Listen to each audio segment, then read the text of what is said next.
Good afternoon and welcome, everybody. This would be the Jeff Cameron Show right here on 97.9 ESPN Radio. Good to be with you. Hope you had a great weekend. I'm Jeff. That's Tom. We're online, ESPNTallahassee.com. That's where you go to listen live via the streaming free always. If you miss portions of the program, you can go back and get caught up at your leisure, as we'll post all 3 hours, both on iTunes and in our own audio vault upon the conclusion of the program. You can always email the show if you like.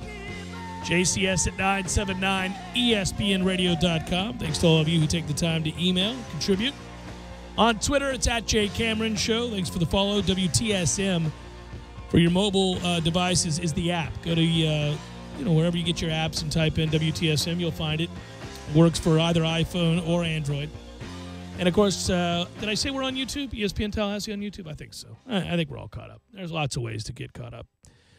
Florida State falls again, moves to 3-6, and actually has a chance in this game against Clemson, despite the fact that, really, frankly, they were thoroughly outplayed for the vast majority of this game. Clemson shoots itself in the foot, begins to sleepwalk, turn the football over, and the next thing you know, it's 17-14 after a little trickeration. A little flea flicker that I had been calling for, Tom Lane. That's right, with the pistols. Yeah, loved it. And next thing you know, we got what we wanted, which was earlier in the week, our discussing a game that saw Clemson fans and players and coaches and faithful somewhat wiggling in their seats, a little nervous. It happened, but Florida State turns it over right when they get that opportunity to perhaps really make it interesting.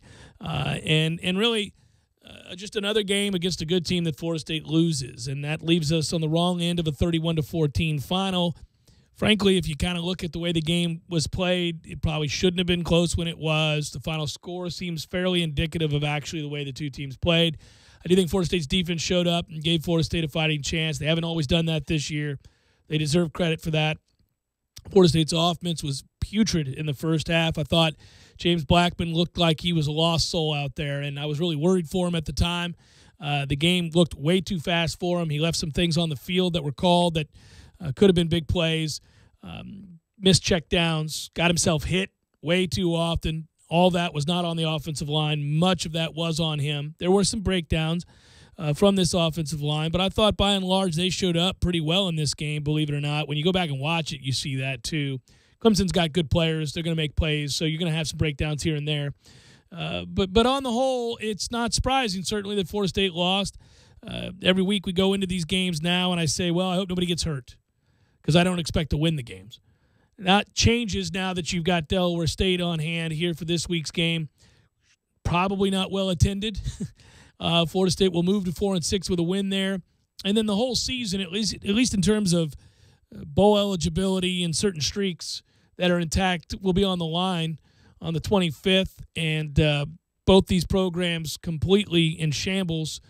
Florida has already made the move to fire their head coach, so they know somebody new will be operating, and the sidelines there at the University of Florida, and then making up that staff and everything else is a foregone conclusion. We'll all wait and see what happens there. For Florida State, the question isn't whether Jimbo Fisher will be back.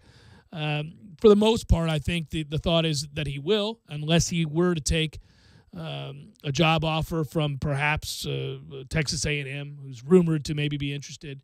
Other than that, it's going to involve him making choices about how to put together a staff that never allows for this to happen again. And it's a critical moment right now for the program. You look at, for example, in recruiting, Florida State is stagnant. They are at a complete standstill, not really on guys that you were seeking to close, and you begin to wonder, with a staff that's largely made up of guys who are looking over their shoulder, how much recruiting they're doing.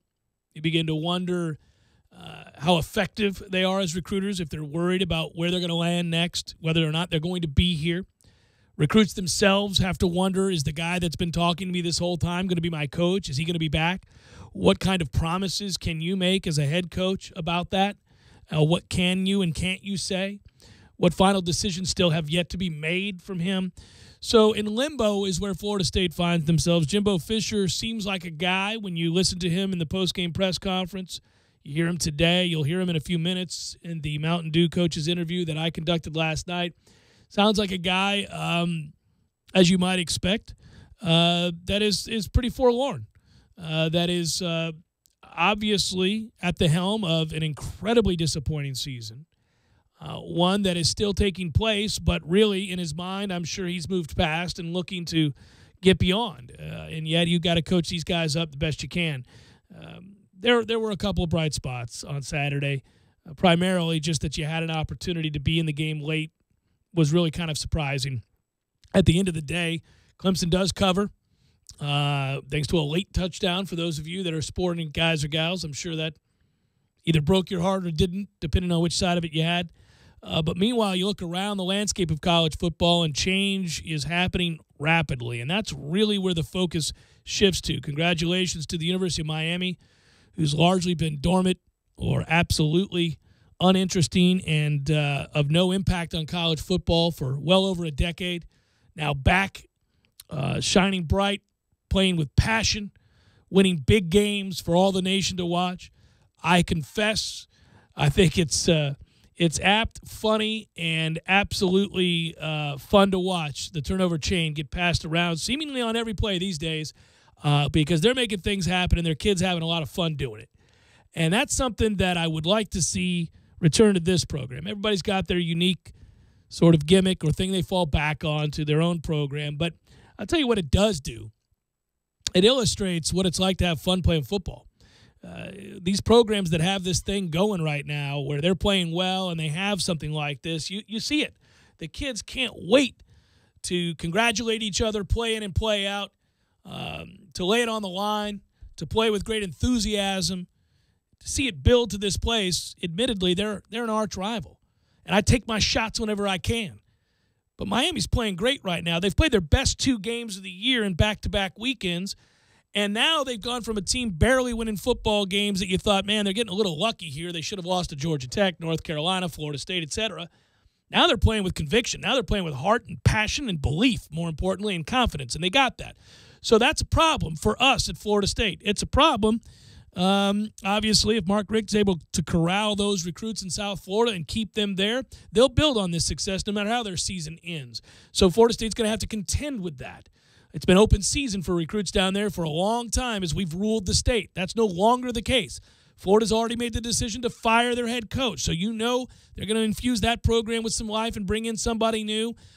Whenever that happens, even if it turns out to be a failure, as it has been with McElwain or before that Muschamp, there's an initial surge that they're going to get just by making a change and bringing in a new head man with different philosophy and different talking points and a vision to sell. And boosters get behind that, etc. Georgia, who got blown out this weekend, has already turned the corner, though, by and large with Kirby Smart. They're on the uptick. They're on the rise. It's a region you have to recruit against, obviously, in the Southeast. You know what Alabama is every year. Clemson has had it rolling for some time now. They've won 3 straight against you in the ACC. They rule the Atlantic Division. They're reigning national champions. You got to recruit directly against them as well.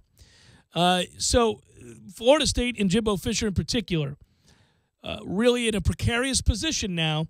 Is this a one-season hiccup for the ages that is tough to stomach? True, but really a blip on the radar long-term as changes get made and Florida State gets back amongst the nation's elite? Or is this the beginning of the end or a long stretch where Florida State finds themselves behind the 8 ball within the state and certainly nationally?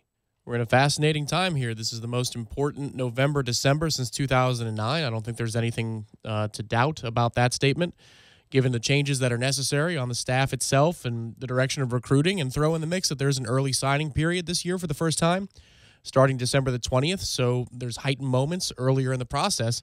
We're playing an extra week of football, not because we're in a championship game, but because we're making a game up.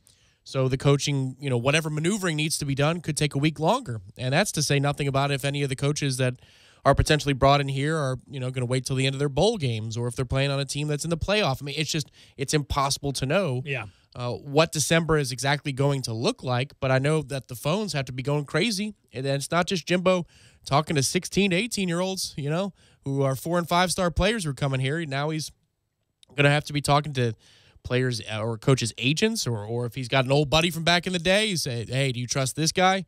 Listen, I don't know him, but you do, and I trust you because we worked together in 1992. So is this guy somebody that, I would be interested in? All those types of conversations have to be happening now on a very interesting Monday, because the game we just watched, like a lot of good rivalry games, has a bunch of different chapters to it. I think that's the only way you can look at this game. The first half was its own story, and then the second half was a completely different story. And you're left with something in the middle, like the truth that you saw where the offense goes down the field and scores a couple of touchdowns. You need a couple penalties to do so. That makes you feel good. The defense largely played really, really hard, played its ass off for most of this game. But there are a couple of big moments where you'd love to capitalize on a fumble with 4 people around the ball, and you don't. There's a whole lot, and I think that game is kind of what this season is. Close in moments, but still it feels so damn far away by the end of it. Well, you never beat anybody who's any good. I mean, you just don't. Syracuse just got beat this weekend by Wake. Yeah, I know you beat both those teams. Neither of them are very good. And you beat Duke, who's lost, 5, 6 straight, whatever it is. They just lost to Army and scored more points against Duke than we did. It's troubling on every level. I understand that some things befell this program that were not Jimbo Fisher's fault. It's not his fault. DeAndre Francois got hurt, and you had to play a true freshman, although you could look at the quarterback situation, and you could look at some whiffs and some ill-advised decisions to recruit certain kids, and that part is his fault, not to have more quality depth at that position. Obviously, Cosentino turned out to be a huge bust. So you've had some things happen there that are troubling. Obviously you had to deal with the storm, and who knows what would have happened had you been able to play against ULM and glean some confidence from it and get a win and what have you. You might have played better and been more prepared to play against NC State or Miami, actually, if that game had been played on time, whatever it might have been. But I get all that. There's just never an excuse for Florida State to be 3-6, and your 3 wins are against Syracuse, Wake, and Duke, and you barely won all 3 of those games. So the margin for error here is virtually nil, and it can't be that way when you have 4- and 5-star kids that litter the field. You've wasted this defense and the talent on it, and you're not making great strides offensively right now. So in limbo, to say the least, and important decisions to be made, and the biggest of which will be very interesting to see. Does Florida State make changes, on December 3rd, following the final game of the regular season? Does Florida State quickly then make the decisions with their staff? I mean, let's say they become bowl eligible. This group doesn't need to be sticking around. You got to, Again, you have an early signing period for the first time, and that makes the urgency of the moment all the greater. And obviously, I mean, if you've got a mixed message, you want to consolidate that message and get that message out as soon as possible, because you've got to make up ground in a lot of recruiting races. This isn't something like we had a staff overhaul from 12 to 13 on one side of the football in particular.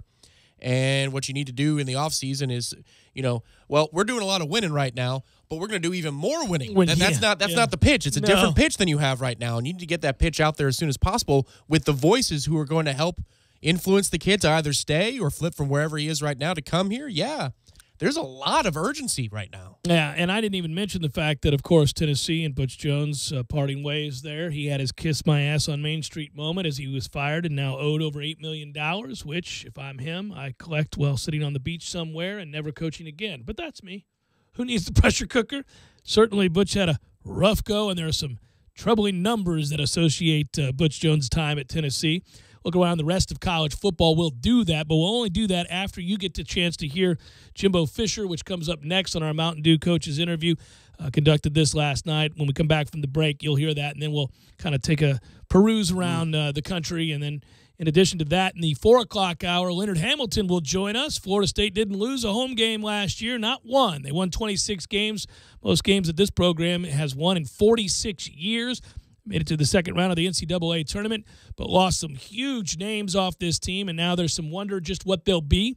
I know this. They're going to play fast. They'll play up-tempo, top 10 tempo last year. They got a home game tomorrow against George Washington for a chance for all of us to go out to the TLC CC and check that out. So Leonard Hamilton will join us in the 4 o'clock hour. Jeff Cameron Show, 97.9 ESPN Radio.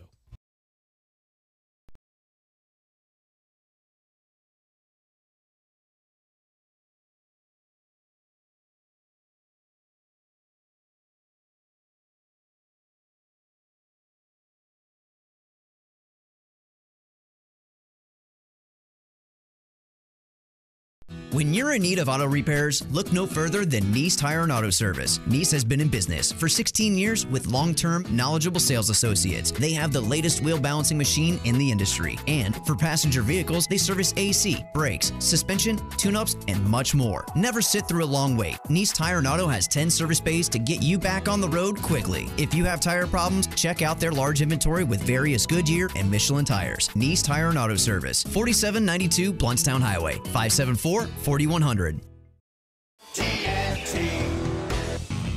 Landowners, only Mahindra, the makers of the toughest utility vehicles on Earth, can give you the best year-end deal on Earth.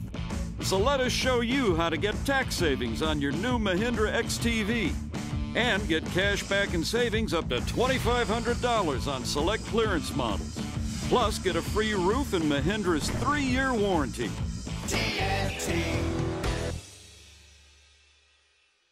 I'm talking tough, like a state of mind. Tough, like a soldier on the front line. Tough when it gets rough, like my Ford truck. Always enough, I'm talking tough. Franklin Spring Creek Ford, the place to find your next truck in southern Georgia.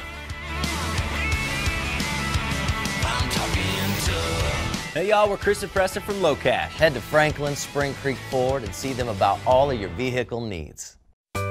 Sorry, boys, I did not have time to pack. We got this. It's right here, guys. We got this. I thought I could handle it. We got this. Moving doesn't have to be a hassle. Call us first at 2 Men on a Truck. No matter the move, home or business, we'll make it a smooth one. I forgot something. We got this.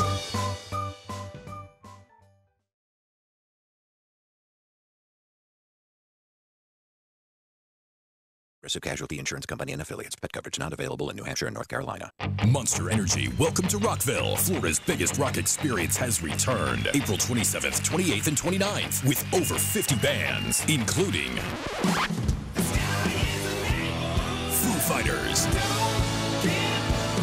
Ozzy Osbourne, Avenged Sevenfold, Queens of the Stone Age. Like the way you used to do. Welcome to Rockville, the biggest 3-day rock festival to ever hit Florida. April 27th through the 29th with Foo Fighters, Ozzy Osbourne, Avenged Sevenfold, Queens of the Stone Age, Godsmack, Five Finger Death Punch, Breaking Benjamin, Stone Sour, Greta Van Fleet, plus the one and only Billy Idol. Go to WelcomeToRockvilleFestival.com for all ticket, VIP, and festival information. Foo Fighters, Ozzy Osbourne, and so much more. Welcome to Rockville, fueled by Monster Energy Drink. Proof Brewing Company is Tallahassee's first and largest production craft brewery since 2012. They are locally owned and operated inside Railroad Square Art Park. Visit Proof's expansive brewery, outdoor beer garden, and tasting room with live music on Friday evenings. Proof Brewing Company's award-winning beers 850 and Mango Wit are now available in 6-pack cans. Follow Proof Brewing Company on Facebook or visit online at proofbrewingco.com for more info. Proof Brewing Company reminds you to please drink responsibly.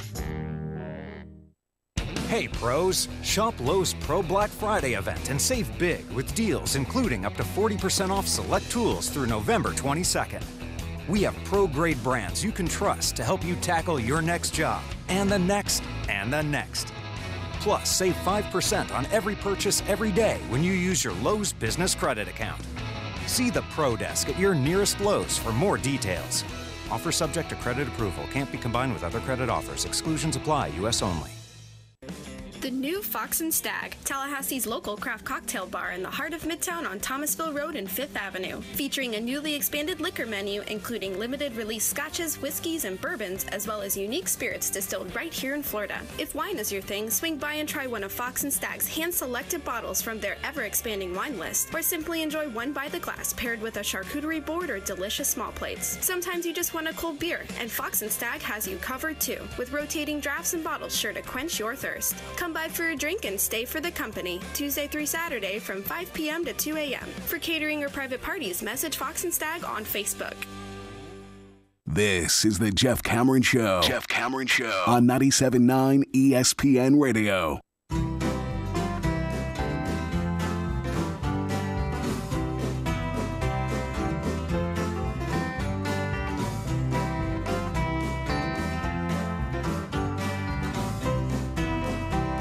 Welcome back, Jeff Cameron Show, 97.9 ESPN Radio. We're joined, as always, by the head football coach at Florida State, Jimbo Fisher. Coach, normally, obviously, we all hear what you say after the game. I get the opportunity to talk to you when you've looked at film.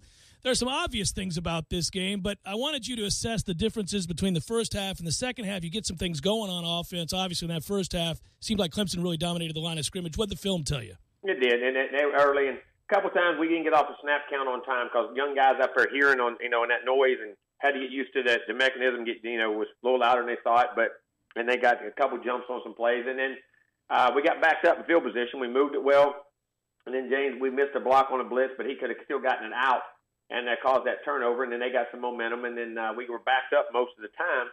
Just couldn't get anything going. To a little bit of drive before the half. We got a little too many, hit a couple passes, and then we come out the second half, thought we could pass block a little better. Guys got used to it, and then started throwing the football around, started making some plays.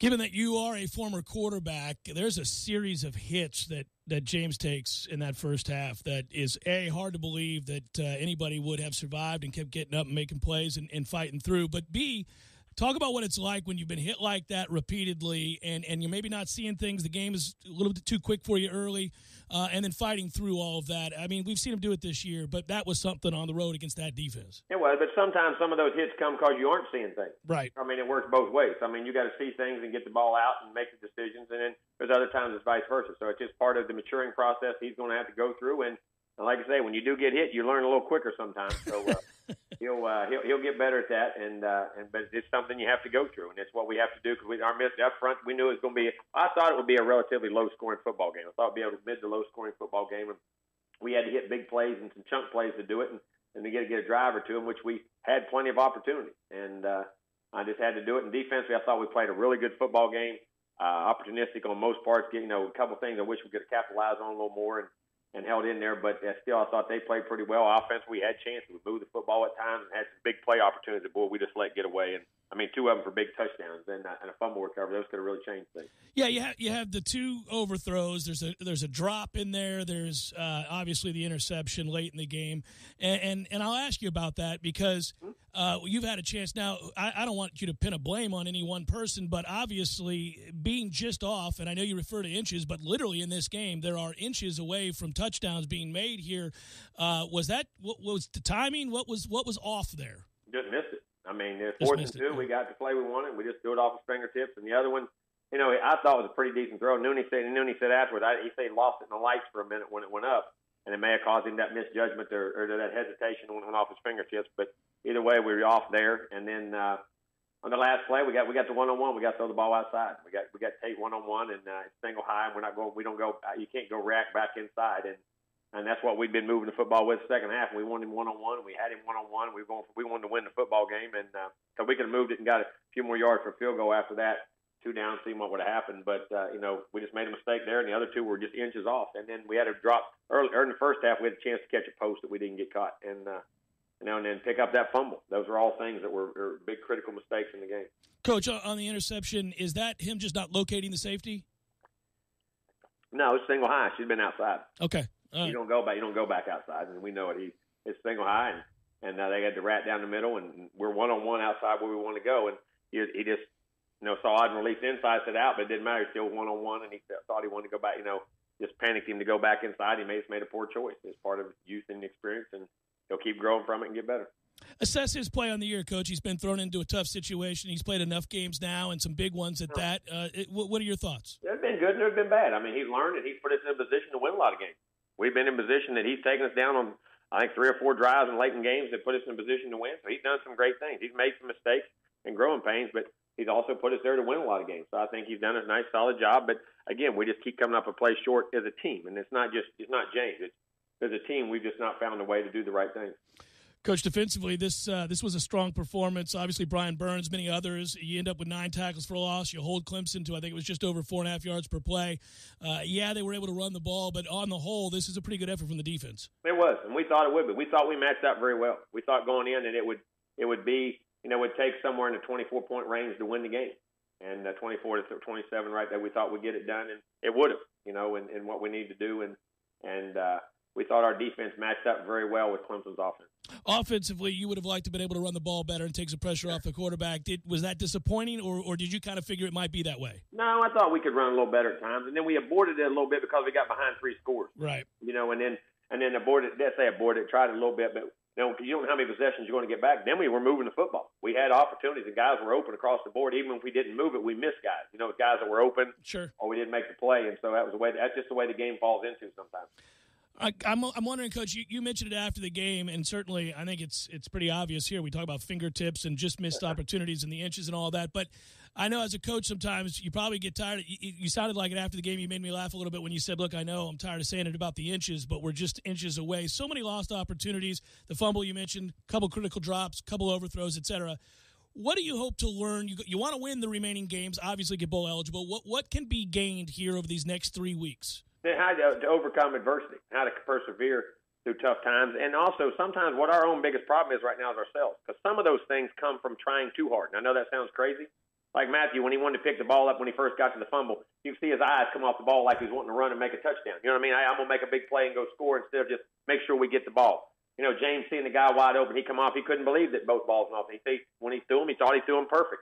You know, it just, you know, and whether we come out of the route and just, you know, you want to be, and then you strive to be so perfect that sometimes you just can't, you know, you force those in. You just got to relax, and you got to keep sawing wood. You got to keep making them, and eventually you'll look at yourself and say, man, I can't believe that was so hard before.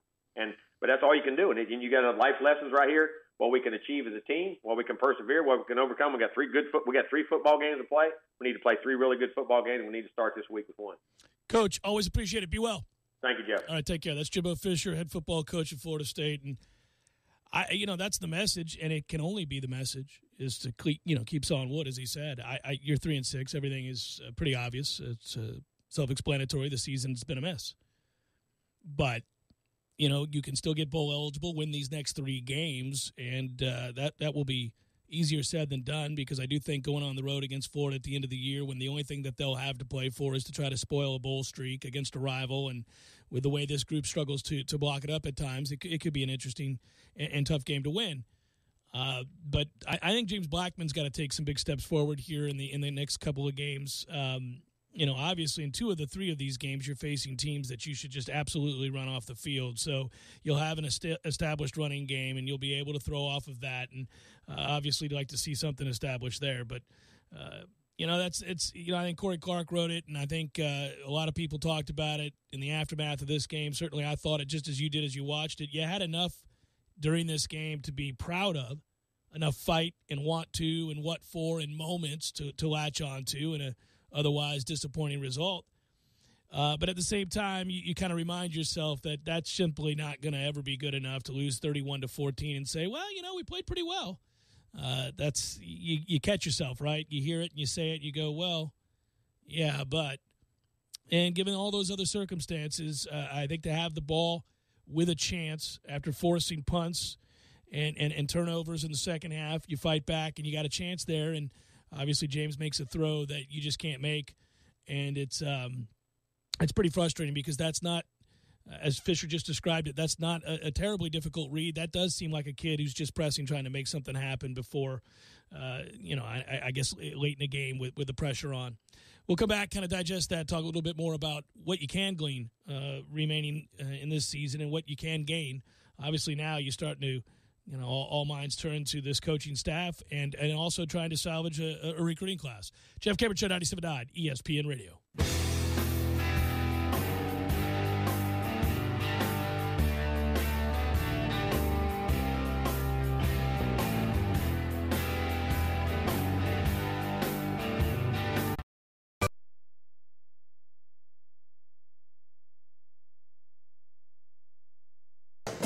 It's right here, guys. We got this. I thought I could handle it. We got this. Moving doesn't have to be a hassle. Call us first at 2 Men and a Truck. No matter the move, home or business, we'll make it a smooth one. I forgot something. We got this. When you're in need of auto repairs, look no further than Nice Tire and Auto Service. Nice has been in business for 16 years with long-term, knowledgeable sales associates. They have the latest wheel balancing machine in the industry. And for passenger vehicles, they service AC, brakes, suspension, tune-ups, and much more. Never sit through a long wait. Nice Tire and Auto has 10 service bays to get you back on the road quickly. If you have tire problems, check out their large inventory with various Goodyear and Michelin tires. Nice Tire and Auto Service, 4792 Bluntstown Highway, 574-4100. Landowners, only Mahindra, the world's #1 selling tractor, can give you the #1 year-end deal.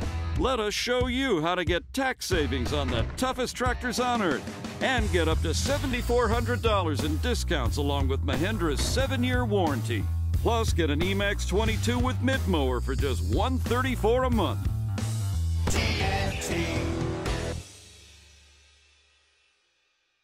I'm talking tough, like a state of mind. Tough, like a soldier on the front line. Tough when it gets rough, like my Ford truck. Always enough, I'm talking tough. Franklin Spring Creek Ford, the place to find your next truck in southern Georgia. I'm talking tough. Hey y'all, we're Chris and Preston from Low Cash. Head to Franklin Spring Creek Ford and see them about all of your vehicle needs. And home turf. Hey, on Saturday, we're going to play a game. We're going to most likely win that game, and we're going to celebrate on Sunday. Tallahassee Game Day is brought to you by Whole Foods Market, a leader in natural and organic food that brings the highest quality of local and global products to Tallahassee. Whole Foods Market, located at 1817 Thomasville Road, and presented by MMT Clinics of Florida. Visit mmtcfl.com. To the pylon! That's a Seminoles touchdown!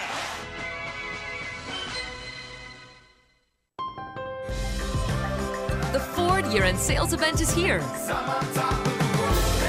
Now with 0% APR financing for 72 months, plus $1,000 cash back across a full lineup of Ford vehicles. That's Ford, America's best-selling brand, now with exclusive holiday offers. Get 0% APR financing for 72 months, plus $1,000 Ford credit cash across a full lineup of Ford cars, trucks, and SUVs. Best selling based on 2016 sales. Not all buyers qualify for Ford credit financing. 72 months at $1,389 per month for $1,000 finance regardless of down payment on cars and SUVs. 72 months at $1,389 per month for $1,000 finance regardless of down payment on F-150. Not available on Ford GT, Fiesta, Focus RS, Mustang GT 350, 350R, Raptor, or Super Duty. Take new retail delivery from dealer stock by November 30th, 2017. See dealer or go to buyfordnow.com for complete details.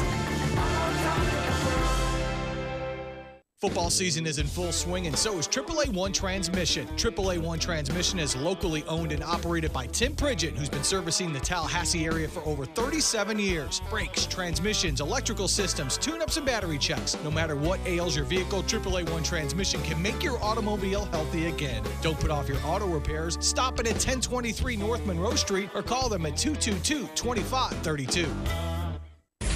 ESPN Radio Sports Center. I'm Kevin Winter. Two big stories we're following here on Sports Center at this hour. First, there could be a public announcement this afternoon by the NFL's Compensation Committee regarding the status of Commissioner Roger Goodell's contract extension. This, according to ESPN's Chris Mortensen. Compensation Committee Chairman Arthur Blank confirmed to Mort that a conference call among the committee members was held earlier today. Mort and Adam Schefter reported yesterday Commissioner Goodell presented a counteroffer to the committee back in August, seeking just under $50 million a year, lifetime use of a private jet, and lifetime health benefits for his family. The other story we're following comes from the White House, where President Donald Trump has personally asked Chinese President Xi Jinping to resolve the case surrounding the 3 UCLA basketball players who were arrested on shoplifting charges last week. The Washington Post reported the story and adds the charges against the 3 players have been reduced, and the case is headed toward a resolution. Monday Night Football tonight, 8:30 p.m. Eastern on ESPN in Charlotte, Carolina. Host Miami. Here's a holiday message from KFC. You should give yourself the gift of a $5 fill-up with popcorn chicken. It's the way to say to yourself, I really care about you, self. Then say to yourself, and KFC, thanks for the $5 fill-up. KFC, it truly is a magical time of year. KFC, it's finger-licking good. Live from the Dale Earnhardt Jr. Buick GMC Cadillac Studios in the capital city of Tallahassee, this is the Jeff Cameron Show on 97.9 ESPN Radio. Man Cave Monday, brought to you by Experamac of Tallahassee. Experamac, Tallahassee's trusted tech source for Apple. Stopping at 346 South Magnolia Drive or call at 765-2012 today.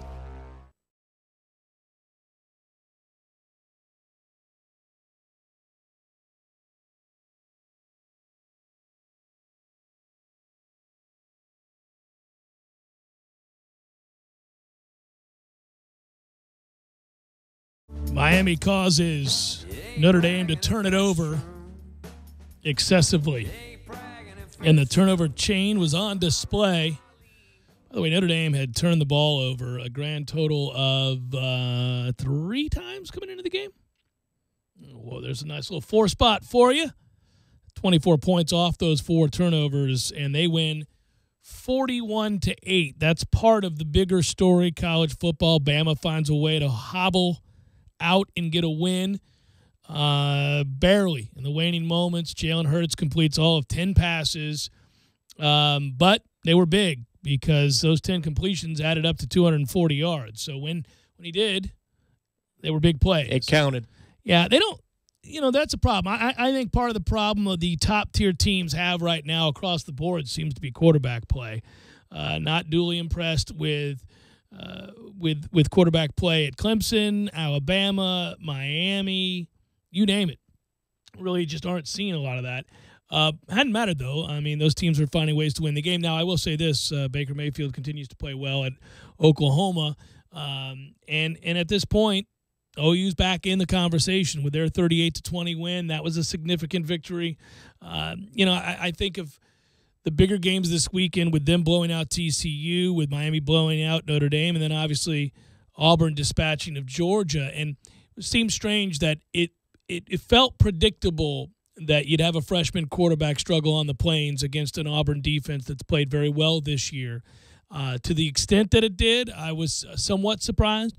I think Auburn's going to give Alabama a run for here. Georgia, for their part, just needs to concentrate on going ahead and winning out as they should, taking care of business. You're a little worried about that Georgia game, aren't you? Well, I mean, there's few possessions in that game, and if your quarterback is letting you down on 3rd down and 6 or longer, well, what do you got? A game in the 3rd or 4th quarter against the option. We've seen that song and dance too much. I think Georgia will win out, though, and get their chance at revenge and play their way back, have a chance to play their way back into the college football playoff, obviously. They'll either play Auburn or Alabama. I don't think it's a foregone conclusion that they'll be playing Alabama. But they're going to have to find a way to garner some confidence for their freshman quarterback who looked lost. And he hasn't been asked to do a ton because they've been able to run the football against everybody, and they've played great defense. Yeah, and their wins. What's his average pass attempts? It's like crazy. 11? Yeah. Something stupid low. Haven't had to do an awful lot. You'll hear it as a theme today. I've talked about it around the office. I talked about it on Saturday night, just sitting there watching these games with my wife. I said, man, one thing that's evident as I watch my team play, and then I watch Miami play, and then I watch Auburn play, or I watch Georgia play earlier in the year, or Mississippi State, you name it.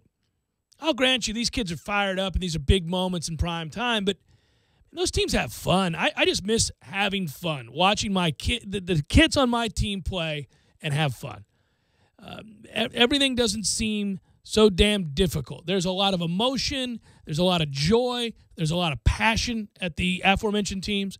Miami in particular. Mark Richt has brought that back. Now it helps to win a lot of those close games they were on the cusp of losing this year. Would they be flying about, turnover chain, changing hands left and right for a national audience to see? If they had lost a couple of those games, like the one they had against Florida State that they pull out in the waning seconds, like the one that they found a way to win against Georgia Tech, really on an improbable 4th down conversion in which Mark Richt said after the game, well, we got really lucky to win. Had they lost a couple of these games, would it have shifted? Maybe, but I do get the sense that he's tapped into something there, and they've bought into that message, and they're having fun again. And I think that would be in place even if they weren't undefeated. Just ratcheted up currently because they're producing turnovers and are having a blast. Everything seems arduous here. Yeah, 16 turnovers in the last 4 weeks. That's more than 72 teams in college football's FBS crazy. subdivision. That's crazy, yeah. And they're flying around to the ball. They all believe they're going to make plays. They're dominating at the line of scrimmage, which creates pressure on quarterbacks who do make poor choices. And these last 2 games, obviously, Notre Dame, Virginia Tech, you've seen them really dominate the line of scrimmage. So now they believe. Now they believe that they belong where they are. And they're playing at a different level than they were when they were just getting by against North Carolina, Syracuse, Florida State, and Georgia Tech. We had a moment where we were loose and having fun, and that was obviously after the fumble was forced. Even the trick play. The second half of this game on Saturday, you got no business being in it, but you are. That's a Clemson team that just fell asleep at the wheel, and you're taking advantage of some penalties. Flanagan's crew, I don't know if he was trying to right wrongs from yesteryear. Yeah. There are a couple of them that you go, well, okay, Jeff Flanagan. That's the way we're going to play in games around here. Yeah. I haven't seen a Flanagan effort like that since I believe he was on the call for the 2012 Florida game. That was a 5-turnover loss. But if those officials could have thrown a flag in our favor, they did so on that day. We forget about those games. But you have a trick play, and then you have a turnover, a ton of stops on defense. I think the first 5 possessions for Clemson in the second half is something like 4 stops and then the fumble. So, I thought we played really hard this weekend. And I know that... Oh, we definitely played hard. Effort was not the problem. I didn't think effort would be a problem in this game. Yeah, but you wonder, as it gets to 14, 17, nothing, and it looks like you're not going to score. And I think that's what that's all about. Listen, nobody wants to hear that, but I think that's why Matthew Thomas is trying desperately to scoop the ball and go. Because in that moment, it feels like the only way we're going to score is if I do it right now. That's the thought in his head. But, by and large, even when times got tough there for a couple of drives and the game is in the balance, they fight back and they get you another stop. It was akin to the Alabama effort on defense. And I know Florida State is above just having moral victories, but the way the season has gone, I'm going to note it. If you keep fighting at 3-5 and down 17-0 and you give yourself a chance to win a football game, it has to be noted at the very least. Well, it's noted, but, you don't get a ton of credit for not quitting. The way you quit against BC. So you get credit, but that ought to be the case. We're well past that, and certainly this isn't a place, as you just noted and others have commented on, that moral victories don't really – I won't spend a lot of time on it. Let's put it that way. I just know that what sucks here is that you're in limbo. You're left watching other teams, including arch rivals, have fun playing the game of college football and be in meaningful positions. There's no dominant team in college football right now, so – I don't think Miami's great, but I don't know that a great team's going to win the national title this year. Some obviously are a little bit better than others, but they've all had their warts. They've all had their moments where you go, ooh, I don't know about all that. This is a year where you say it in the NFL, right? Or baseball playoffs. Just get in. Just get in. Give yourself a chance. And that's what everybody's doing now. They're all looking at the odds that, hey, listen, can I get in? And the thing is, you thought you knew some things for sure where you were looking at matchups. You said to yourself a few weeks back, well, if Miami wins the Coastal and they face Clemson will kill Miami. I'm not so sure. I don't think so. I don't think Clemson's great. I think that defensive line is great. But they'll have Lawrence back presumably. But I won't make certain assumptions that I was making earlier about Miami. They're playing at a very high level and they believe. That Etienne kid's really, really good though. For Clemson. I'm just saying, for a home run threat. You need some kind of home run threat, and if you can't do it in the air, you need somebody who can make one guy miss or if you block it up. At some point, you're going to have to make a team believe that you can throw the ball over their heads. We'll see. Clemson better find that between now and then. I believe Walt's right. When we were having that discussion the other day, when he joined us, Walt Eptula, who covers that team, that he wasn't so sure that Kelly Bryant was completely healthy and throwing off a strong ankle because the balls are floating on him and they're not as precise and he's not as accurate as he was earlier in the year. Yeah. Okay. Well, and the one time they get a look, too, it's not a deep ball necessarily, but Deion Kane drops the ball. That's how that game had to be, though, right? Isn't that how we said it needed to be? I said Clemson had to give us some breaks to keep us in it, and they did. The other big news in college football over the weekend was Butch Jones finally fired at Tennessee. Everybody was waiting for him to be taken out back. It finally happened. You look at how promising it started at Tennessee for Butch Jones. If you whiff on a couple of moments, man, when you have that opportunity to capitalize on newfound momentum, an injection of life, people believing, boosters backing, fans going to the games, and all of that, you got to make it happen. Tennessee never really could get over the hump and win that signature game. They did go to bowl games 3 straight years when he first gets there. That's the first time that happened for Tennessee, by the way. This will put our streak in perspective. Since 94, 95, 96. So he had a little momentum. We all remember that, right? He signed a top 15 recruiting class, really each of the last 3 years. They had a top player come in there, and everybody thought, okay, Trey Smith, everybody, all right. Yeah, the lineman. Yeah. This is going to be a big to-do. And then, these last few years, from then, they have really fallen on hard times. They're 0-5 against Alabama, 1-4 against Florida, 2-3 against Georgia, 2-2 against Vanderbilt. The Vols are currently 4-6. They've never lost more than 7 games in a season. They're probably going to now. They've lost. This is crazy. Tennessee has lost its most recent game against every other team in the SEC. Really? How's that possible? Tennessee has had it's nuts, right? I mean, when you go, if you want to, I was clicking on the sheet to look at all of the lows for Tennessee, and their record in the conference over a 2-year window, it's staggering. It's staggering. Do you remember when we were going through, well, if you think about it, Vandy and Kentucky and all, if they win one, they lost the one previous. I mean, that's the way that's worked for them. Right. It's unbelievable. But I remember the end of Bowden's time, we were looking at ACC records, and we're like, wait, that can't be right. Wait a minute, we're 500 in the ACC over the last 3 years? Yeah. That's where for years it was like we had one ACC loss ever. Right. Was the Virginia, the infamous done got in game, right? And then it was 2 and 3. Yeah. And now it's 12 and 20. You know what I mean? Yeah, no, you go on and on. You keep looking at these numbers, and if you want to find any of the Elias stuff that or ESPN Stats and Info, I was going back through last night just looking to figure out which ones I wanted to use, which ones I didn't. But the sheet itself was like there was 2 pages. I could just print out 2 pages of dubious stats about Tennessee. So this was a foregone conclusion. Why do I bring it up? Okay, well, because, again, affects the coaching search. It affects it creates a domino effect. How it will impact Florida State, no one's certain, but it's another team, another program in the South in the pool for coaches, making a run at assistants and coordinators, assistant, position coaches, recruiting, those guys. You need those guys. And there's an extra position every every staff now. 10th coach. I really would love, this is what the rest of the season holds for us. To be the guy that gets an opportunity to find out on a daily basis, a fly on the wall in Jimbo Fisher's office as to what's the total number. I mean, where do we stand now? With him cleaning house, how many of these coaches come back? Will any of them come back? What kind of a staff is he going to put together? I hope whoever's privy to those phone calls, conversations, and I'm sure it's a very short list of people in that building. Mr. Sexton is high on the list as the agent of everybody involved. Right. Yes. I think Jimbo, maybe somebody in, I don't know, the athletic department, sports info, you know what I mean, are allowed to hear those conversations as they go.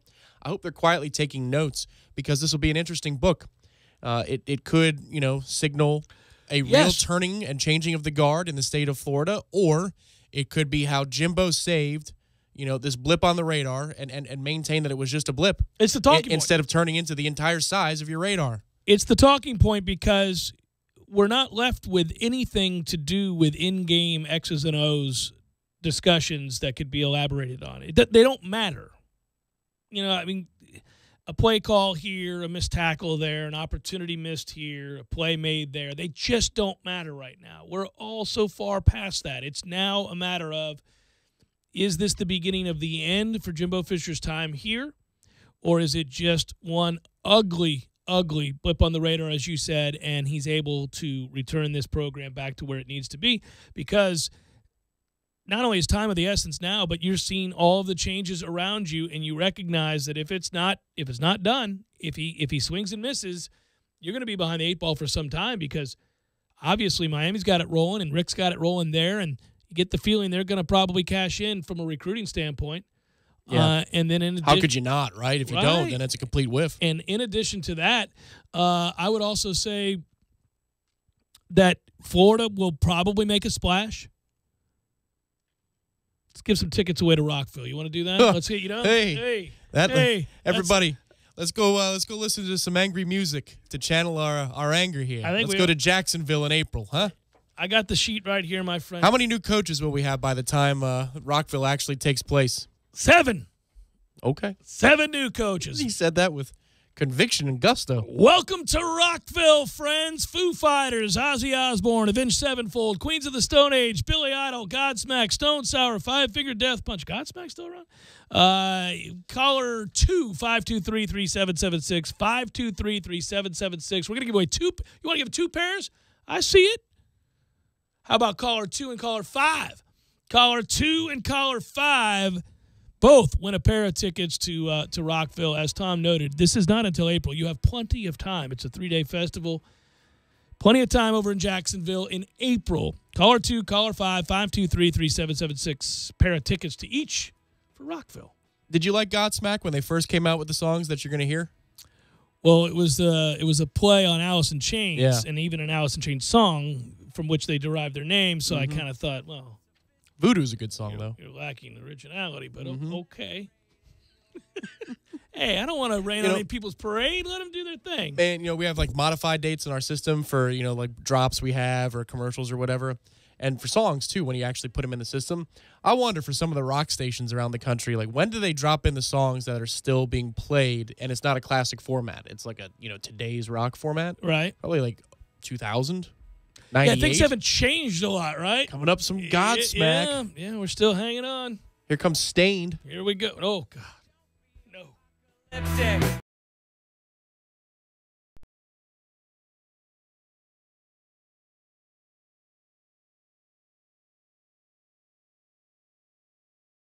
When you're in need of auto repairs, look no further than Nice Tire and Auto Service. Nice has been in business for 16 years with long-term, knowledgeable sales associates. They have the latest wheel balancing machine in the industry. And for passenger vehicles, they service AC, brakes, suspension, tune-ups, and much more. Never sit through a long wait. Nice Tire and Auto has 10 service bays to get you back on the road quickly. If you have tire problems, check out their large inventory with various Goodyear and Michelin tires. Nice Tire and Auto Service, 4792 Bluntstown Highway, 574-4100. Landowners, only Mahindra, the makers of the toughest utility vehicles on earth, can give you the best year-end deal on earth. So let us show you how to get tax savings on your new Mahindra XTV and get cash back and savings up to $2,500 on select clearance models. Plus, get a free roof and Mahindra's 3-year warranty.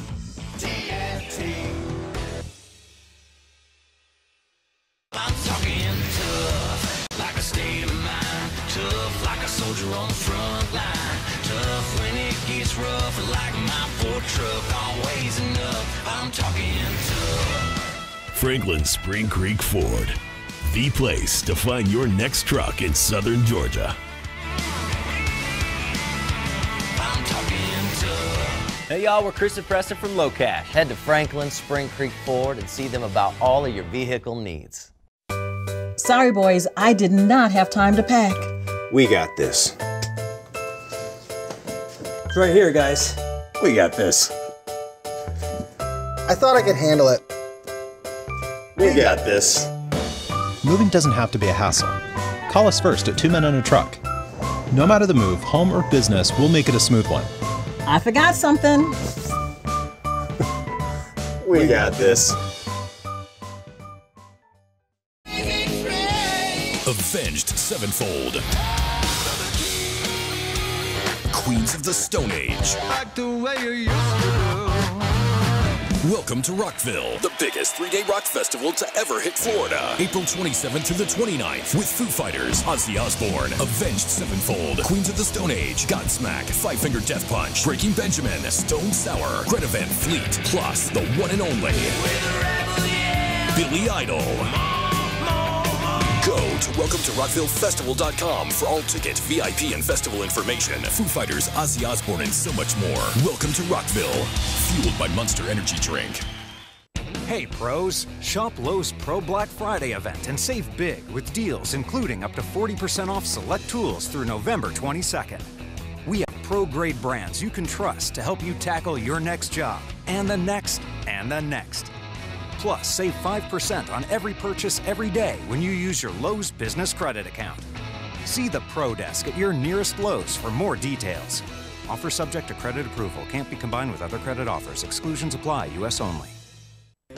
The new Fox and Stag, Tallahassee's local craft cocktail bar in the heart of Midtown on Thomasville Road and 5th Avenue, featuring a newly expanded liquor menu including limited release scotches, whiskeys, and bourbons, as well as unique spirits distilled right here in Florida. If wine is your thing, swing by and try one of Fox and Stag's hand-selected bottles from their ever-expanding wine list, or simply enjoy one by the glass paired with a charcuterie board or delicious small plates. Sometimes you just want a cold beer, and Fox and Stag has you covered too, with rotating drafts and bottles sure to quench your thirst. Come by for a drink and stay for the company, Tuesday through Saturday from 5 p.m. to 2 a.m. For catering or private parties, message Fox and Stag on Facebook. Noel fans, ESPN Tallahassee's official home for FSU watch parties in 2017 is Miller's Ale House on Appalachia Parkway. Francois to throw for the end zone. It is caught. Touchdown. Seminoles are going for the win. The ESPN Tallahassee team will be on hand for every Seminole away football game with giveaways, a chance to win some great prizes, and to have a good time. To the pylon. He's into the end zone for an FSU touchdown. So, when the Noles hit the road, join us at Miller's Ale House on the Parkway, the official FSU watch party headquarters of your home of the best in Seminole sports talk. 97.9 ESPN Radio, Tallahassee Sports Authority. Hi, Chris Kraft for Kraft Nissan, introducing Nissan's Express Service. Express Service means oil changes in 45 minutes or less, with no appointment necessary. Here's how it works. When you come to Kraft Nissan for an oil change, you're greeted by a dedicated Express Service advisor. Sign the advisor's iPad and have a seat in our waiting room. A team of 2 lube technicians will immediately take your car directly to service and complete the oil change. And remember, Kraft Nissan services all makes and models. And we sell tires for less. Compare us to the box stores and compare us to the tire stores. We'll beat their price. Plus, new tires come with free rotations for the life of the tires. We also have our Value Advantage line of parts that are priced to compete with aftermarket and parts stores, but still have full Nissan factory warranty. So competitively priced that Kraft Nissan will give you a 30-day price match guarantee in writing. And we offer the Kraft Nissan service card, same as cash for 6 months on purchases over $299. So give us a try. Oil changes in 45 minutes or less and no appointment necessary. Just stop by. Kraft Nissan on Mahan Drive between Academy Sports and Costco. Service card with approved credit. Hey pros, shop Lowe's Pro Black Friday event and save big with deals including up to 40% off select tools through November 22nd. We have pro-grade brands you can trust to help you tackle your next job and the next and the next. Plus, save 5% on every purchase every day when you use your Lowe's Business Credit account. See the Pro Desk at your nearest Lowe's for more details. Offer subject to credit approval. Can't be combined with other credit offers. Exclusions apply. U.S. only. This is 97.9 ESPN Radio, WTSM, Woodville, Thomasville, Tallahassee. ESPN Radio Sports Center. I'm Kevin Winter. 2 big stories are following here on Sports Center at this hour. First, there could be a public announcement this afternoon by the NFL's Compensation Committee regarding the status of Commissioner Roger Goodell's contract extension. This, according to ESPN's Chris Mortensen. Compensation Committee Chairman Arthur Blank confirmed to Mort that a conference call among the committee members was held earlier today. Mort and Adam Schefter reported yesterday Commissioner Goodell presented a counteroffer to the committee back in August, seeking just under $50 million a year, lifetime use of a private jet, and lifetime health benefits for his family. The other story we're following comes from the White House, where President Donald Trump has personally asked Chinese President Xi Jinping to resolve the case surrounding the 3 UCLA basketball players who were arrested on shoplifting charges last week. The Washington Post reported the story and adds the charges against the 3 players have been reduced, and the case is headed toward a resolution. Monday Night Football tonight, 8:30 p.m. Eastern on ESPN in Charlotte, Carolina. Host Miami. Here's a holiday message from KFC. You should give yourself the gift of a $5 fill-up with popcorn chicken. It's the way to say to yourself, I really care about you. Self. Then say to yourself, and KFC, thanks for the $5 fill-up. KFC, it truly is a magical time of year. KFC, it's finger-licking good. Live from the Dale Earnhardt Jr. Buick GMC Cadillac Studios in the capital city of Tallahassee, this is the Jeff Cameron Show on 97.9 ESPN Radio. Man Cave Monday, brought to you by Experamac of Tallahassee. Experamac, Tallahassee's trusted tech source for Apple. Stopping at 346 South Magnolia Drive or call at 765-2012 today.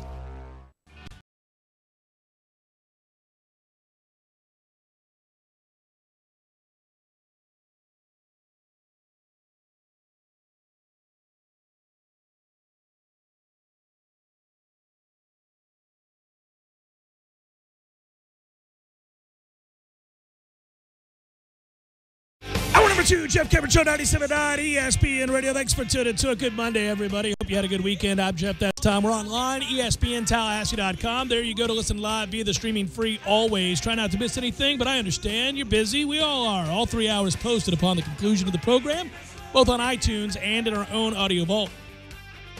Email the show if you like. It's jcs at 979ESPNradio.com. What a hilarious emails over the weekend.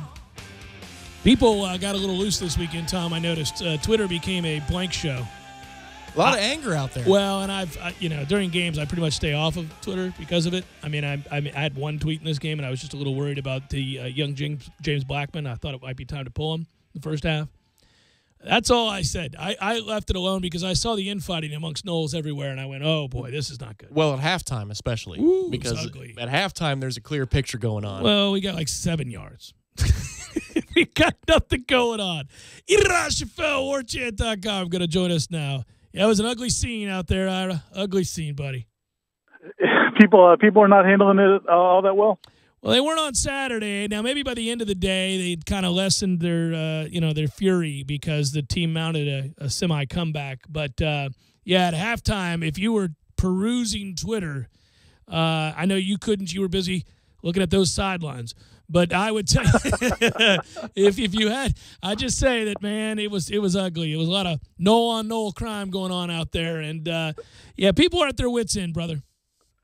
Well, it's funny, though, the reactions after the game. It's like a lot of people were mad because they felt like FSU should have won the game. Some people felt like, no, you're crazy. They shouldn't have even been in the game. I don't remember a game like that where you had so many different viewpoints. And so many people mad about different things. Like, people are furious about him throwing the ball after the fumble. But I mean, that's, it's kind of live by the sword, die by the sword. The only way they got back in that game was by throwing the ball because they couldn't run for their life. So I think it's just kind of that's what got them back in the game. And I think Jimbo felt like that's what they could do. When I went back and looked at it, and I thought I saw it in game, but then when we went back and slowed it down and reviewed it on YouTube, Auden Tate's wide open. I mean, he's got to hit that. That's not a hard. I mean, he's got a step. He's got a good step, and if you lead him, he's going to be fine. It's just a freshman mistake. Fisher afterwards basically said that when he was talking to you guys. Just a mistake. It's a shame. I mean, they're stuck in a bad place right now. Sometimes their freshman quarterback looks terrible. Other times he certainly proves his mettle. But that's going to be a battle in the off season, and there's a lot of frustration centered around him. I think that is a little bit misplaced. They got enough problems to go around here. I choose not to blame the true freshman quarterback. Well, the thing is, it's like, when they early in the second half, it was pretty clear Jimbo was going to say, okay, we're going to try to win this through the air or at least get back in the game, which I thought was gutsy because I thought it could have got to 35-0 pretty quickly.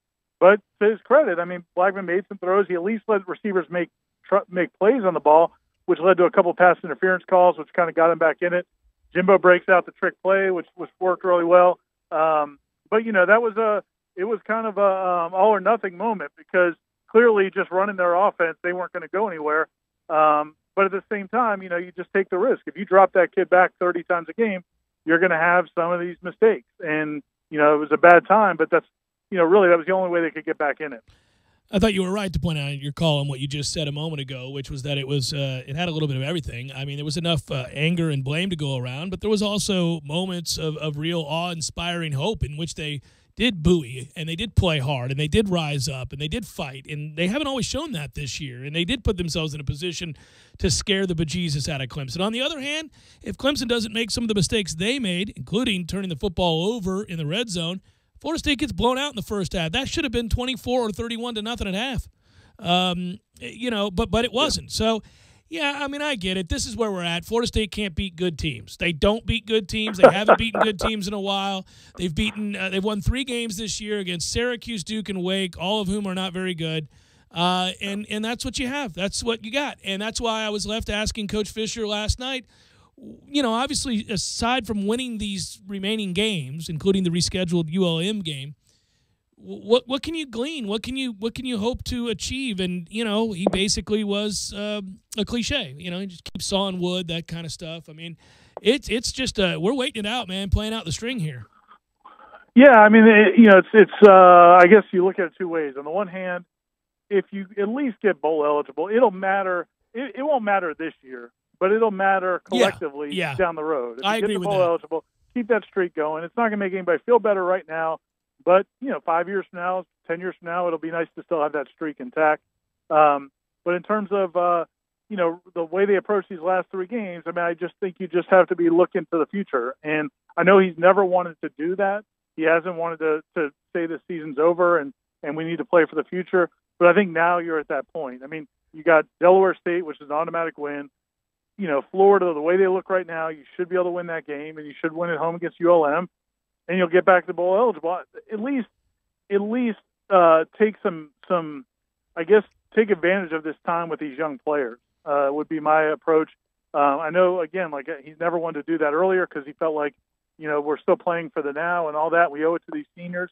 But really, that's all you've got left. I mean, you should be able to win these last 3 games to get as much out of it as you can going into the future.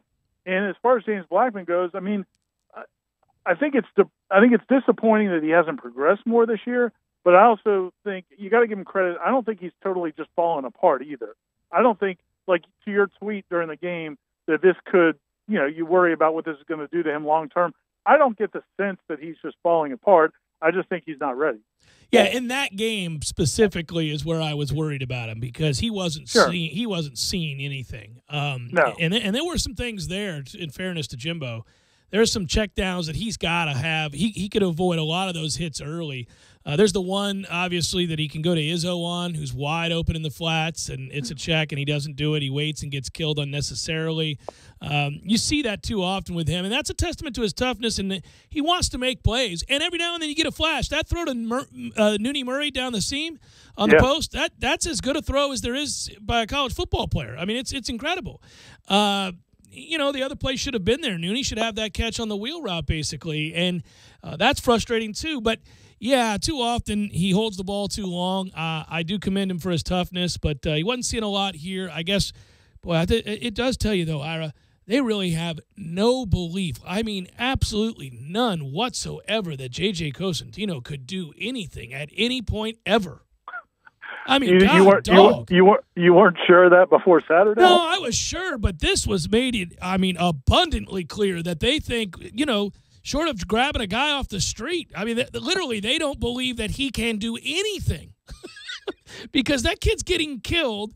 He's missing plays that are there, and you can't go to a guy that's been here for 10 years? I was stunned by that, but that's not what this is about. I guess moving forward, all that's left now is that we sit back and watch with bated breath as colleges dismiss their head coach and how that's going to impact what Florida State does. Now Tennessee is added to the ledger. Soon others will follow, I'm sure, and we'll see how that impacts Florida State and Jimbo Fisher and his efforts to go out and put together a new staff. Yeah, and that's really the timing of all this is kind of it's just going to be interesting, and I think that and it affects so much of recruiting, and you see them right now. They're kind of in a holding pattern in recruiting, where I don't think they want to really push hard on certain guys because there's certainly an uncertainty about who the staff is going to be, and it might be wasted effort. And on the same token, this class it's still hanging together with baling thread and Band-Aids, I think. But and there's some guys in this class that wouldn't transfer no matter what. Like Jimbo, the whole staff, Osceola and Renegade, everybody could leave. And those guys, there's a few guys that are staying with FSU no matter what. But there's a bunch of guys that are, they just have one guy decommit on Friday and over the weekend, and then they also have a couple other guys that are certainly in the wavering category. So, that's the big challenge right now is how much of that can you keep together while waiting to make these changes, and then also, trying to win these last 3 games. Because Florida, they should win that game, but it's not a gimme.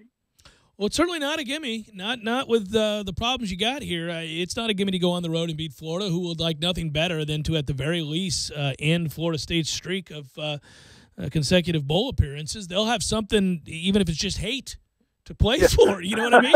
Even if it's just hate. In a rivalry game, sometimes hate is enough. That would be a great press conference, like Randy Shannon sitting there and the reporter say, so, Coach, what's your message to these kids? Oh, how much do you hate Florida State? Yeah. I want you to muster all that up and see what you can bring. Reach down deep and find all that hatred you've ever had. Anytime you've ever been slighted in any walk of life, it doesn't necessarily have to have been by Florida State. Just find something and let it out on this field here today as we kick off the Florida State-Florida game at 7 a.m. Be well, good sir. I'll talk to you tomorrow. See you, Jeff. All right, man. Yeah, I don't know. It is weird. It is that when I saw the decommitment over the weekend, I went, okay, another decommitment there. And then Saturday night, Miami's running over to the sideline, celebrating every 5 seconds. Bend over. And I'm like, well, this is a interesting development we have going on here. These kids are really loving Mark Richt and his staff and winning football games, and they're just passing that turnover chain around like it's a doobie. And here we are, just, my goodness, it's a toughie. I don't know. We all could use the peace pipe right about now. Maybe we should do it. Maybe that should be our thing. On the sidelines, pass the peace pipe after the interceptions. Next year, Coach, let's introduce the peace pipe. Yeah. I'm in. We'll be the statesman within the year at that point. We're going to be eventually anyhow. I got to come up with something. Everybody's passing around something these days. We're passing around L's. Whole bunch of L's. We're chewing on them. Yeah. Just can't wait to eat some more L's. After each touchdown we give up, they should run over to the sideline and just pass out real L's. Just hand them out to everybody. They can put those stickers on their helmets. Little L's all over the helmet. Anytime we give up 200 yards rushing, a defensive player gets an L. Slap that right on there. Hey, man, at least they're not signing IOUs this week. Get your L They played on. hard. Get your L on. They played hard. If we have less than 150 yards of rushing offense, we pass out L's to the offensive line. Just put them right on there. Well, if we're going to call outside zone, Yeah, there we go. We'll get $150 this weekend. Coach Fisher gets to put a little L sticker on his shoulder, gives one to Randy Sanders, maybe give 5 or 6 to Rick Trickett, slap them all over his back there. Everybody just passing out some L's. Jeff Cameron Show 97.9 and ESPN. We got Leonard next. Bridge. All right. Well, I'll introduce Leonard. It's going to be a short one. It'll be a build-up. It'll be a Beer 30 build-up. Nicely done.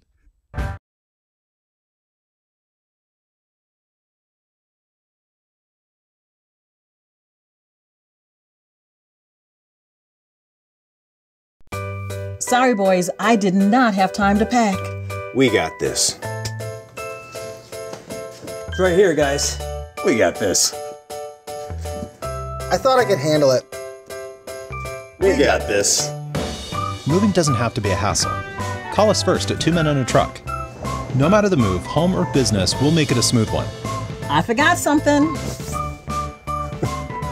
We got this.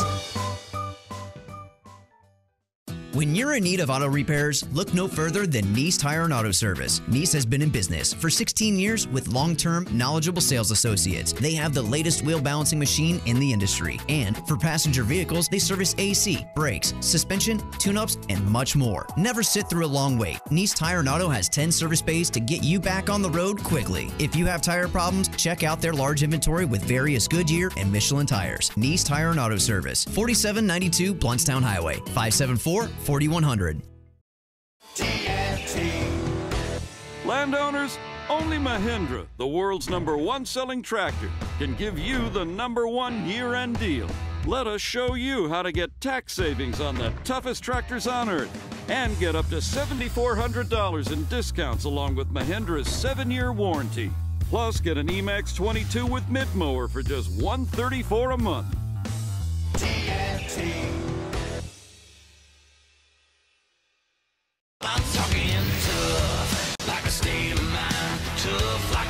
on the front line. Tough when it gets rough, like my Ford truck. Always enough, I'm talking tough. Franklin Spring Creek Ford, the place to find your next truck in southern Georgia. I'm talking tough. Hey y'all, we're Chris and Preston from Low Cash. Head to Franklin Spring Creek Ford and see them about all of your vehicle needs. It's super quiet. Sorry. Here's to the beer you can always count on. Brewed to be America's favorite light lager. Bud Light, famous among friends. Enjoy responsibly. Bud Light Beer, AB, St. Louis, Missouri. Need a place to watch your favorite sporting event? Hobbit American Grill, voted best wings in Tallahassee by Tally Awards 3 years in a row. Thirsty? They have the Lucky Sevens. $7 domestic pitchers after 7 p.m., 7 days a week, $7.95. Daily specials. Locally owned and operated since 1978. Hobbit American Grill keeps it local with a wide variety of locally crafted beers plus a full bar. Hobbit American Grill. 3 locations to choose from. 400 Capitol Circle Southeast, 2020 West Pensacola Street, and 5032 Capitol Circle Southwest. Visit them online at myhobbitonline.com. Monster Energy, welcome to Rockville. Florida's biggest rock experience has returned. April 27th, 28th, and 29th with over 50 bands, including Foo Fighters, Ozzy Osbourne, Avenged Sevenfold, Queens of the Stone Age. Like the way you used to do. Welcome to Rockville, the biggest 3-day rock festival to ever hit Florida. April 27th to the 29th with Foo Fighters, Ozzy Osbourne, Avenged Sevenfold, Queens of the Stone Age, Godsmack, Five Finger Death Punch, Breaking Benjamin, Stone Sour, Greta Van Fleet, plus the one and only Billy Idol. Go to WelcomeToRockvilleFestival.com for all ticket, VIP, and festival information. Foo Fighters, Ozzy Osbourne, and so much more. Welcome to Rockville, fueled by Monster Energy Drink. Hi, it's Jamie, Progressive #1, #2 employee. Leave a message at the... Hi, Jamie. It's you, Jamie. Don't be alarmed, but I think there's a guy following you. Maybe we should get that guard dog we talked about? Nothing too scary. Maybe like a Bichon with an attitude? You know, Progressive's collision insurance covers injured dogs and cats at no extra cost, so... Wait, the guy stood up when I stood up. He's on the phone. He's looking right at me.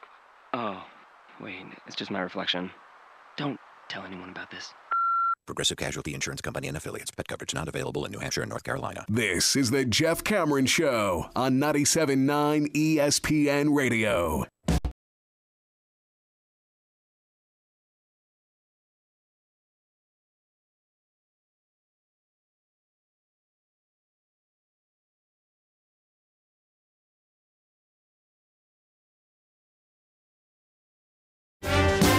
George Washington coming to town tomorrow, and the first of the games at the Donald L. Tucker Center, TLC Double C, as it's known on the Jeff Cameron Show and forever will be. They could change that name to the Frank Lewis Center, and it's going to be the TLC Double C.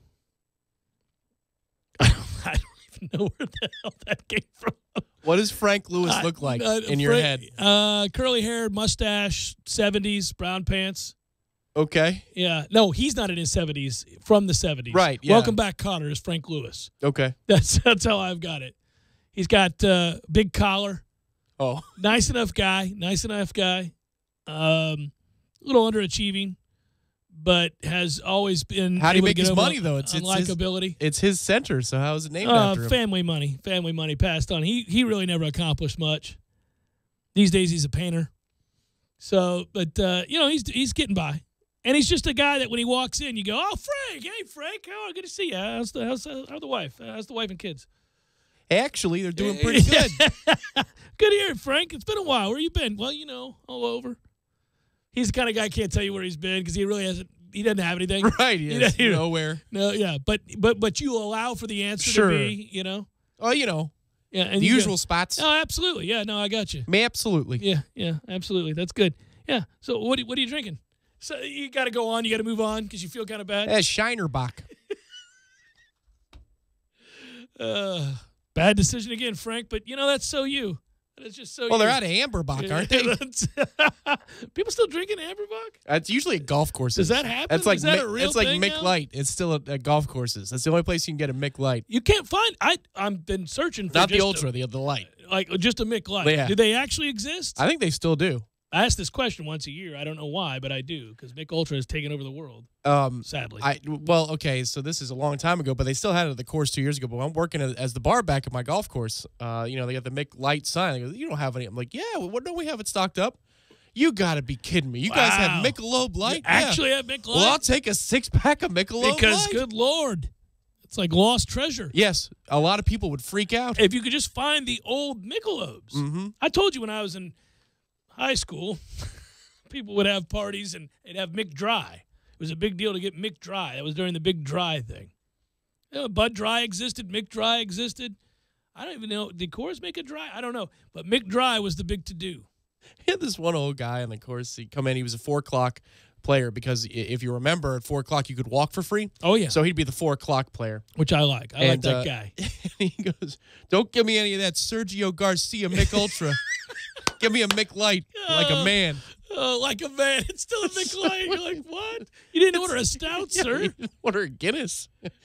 Don't give me that Sergio Garcia Mick Ultra. I love that he put that on Sergio. Yeah. That's just so wrong. Which he was their front man. By the way, I'm sure that was profitable. As an aside, Gene was talking today about, or he wrote today about percentage chances of certain players going, and he mentioned Josh Sweat at 85%. I think it's true. Tavares McFadden at 90%, huh? Okay. I get that he's got the size, he's got athleticism, but man, this has not been a year for my man to declare. I mean, maybe he goes and has a great combine. Again, that length you can't teach, and it's been kind of a lost year, but he hadn't played well either. No, his 2016 film is really good with technique. The technique this year has been well, there's a lot of problems with him in general. There's effort problems. There's technique issues. He triggered downhill against getting the beat constantly against the swing passes. He triggered well downhill this game, but there's a lot of cushion, and it's hard to know, and I think the film won't be pretty, but you can also say, well, I have no idea what the hell we were coaching him up to do here, and that's something he could just counter with. Derwin will be gone. Sweat will be gone. McFadden, I guess, will be gone, and people won't be sad. Jaquez Patrick, maybe he's just got to go because I don't think he can get any better, and there's other more talented backs on the roster, so he's not going to really play. Not a lot, anyhow. DeMarcus Christmas has been great, and I think he – I hope he comes back. I would love for him to stick around another year and seek to boost his stock. Man. But I mean, he's really been good. Yes. So, and then that interior, man. Yeah. Damn it, man. That's the interior that can help win you a title. Well, we're not going to win a college basketball title, but we did win every single game we played at home last year. We did win 26 games, which was the best season we've had in over 40 years. And we got a likable team. I'm curious about it. We're going to talk to Leonard Hamilton. He's the head basketball coach at Florida State next about this team. They open tomorrow night at the TLC-CC. As I said, it could be the Frank Lewis Center. I'm calling it the TLC-CC. Frank Lewis is also ordering a wine occasionally out of the blue. Like while we're all drinking beer at a beer bar, Frank Lewis is ordering like a white Chardonnay, like some sort of what are you doing, Frank? See, but he'd be welcome at the 7th Hill Tap Room because they have, I forgot. taps for the Nicely wine. done. What's on tap? No, not what's on tap. Beer 30. Little beer 30. All right, cue it up. What's wrong? Count them up, pour them out. I'll just have a cup of coffee. There it is. It's Beer 30, brought to you by the 7th Hill Tap Room on Appalachia Parkway.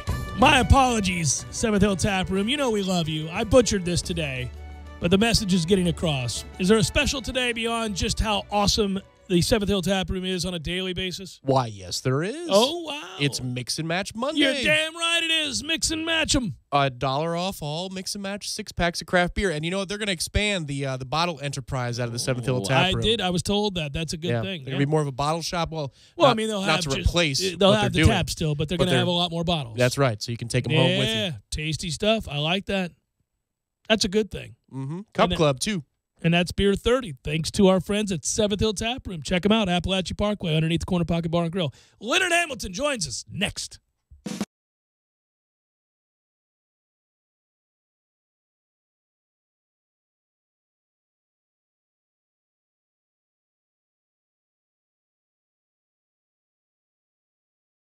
When you're in need of auto repairs, look no further than Nice Tire and Auto Service. Nice has been in business for 16 years with long-term, knowledgeable sales associates. They have the latest wheel balancing machine in the industry. And for passenger vehicles, they service AC, brakes, suspension, tune-ups, and much more. Never sit through a long wait. Nice Tire and Auto has 10 service bays to get you back on the road quickly. If you have tire problems, check out their large inventory with various Goodyear and Michelin tires. Nice Tire and Auto Service, 4792 Bluntstown Highway, 574-4100.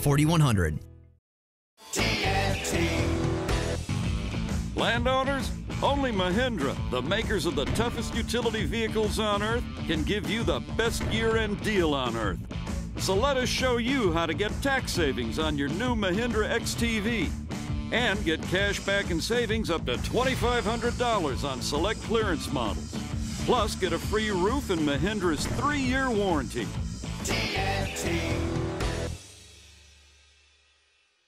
I'm talking tough, like a state of mind. Tough, like a soldier on the front line. Tough when it gets rough, like my Ford truck. Always enough, I'm talking tough. Franklin Spring Creek Ford, the place to find your next truck in southern Georgia. I'm talking tough. Hey y'all, we're Chris and Preston from Low Cash. Head to Franklin Spring Creek Ford and see them about all of your vehicle needs. Sorry, boys, I did not have time to pack. We got this. It's right here, guys. We got this. I thought I could handle it. We got this. Moving doesn't have to be a hassle. Call us first at 2 Men and a Truck. No matter the move, home or business, we'll make it a smooth one. I forgot something. We got this.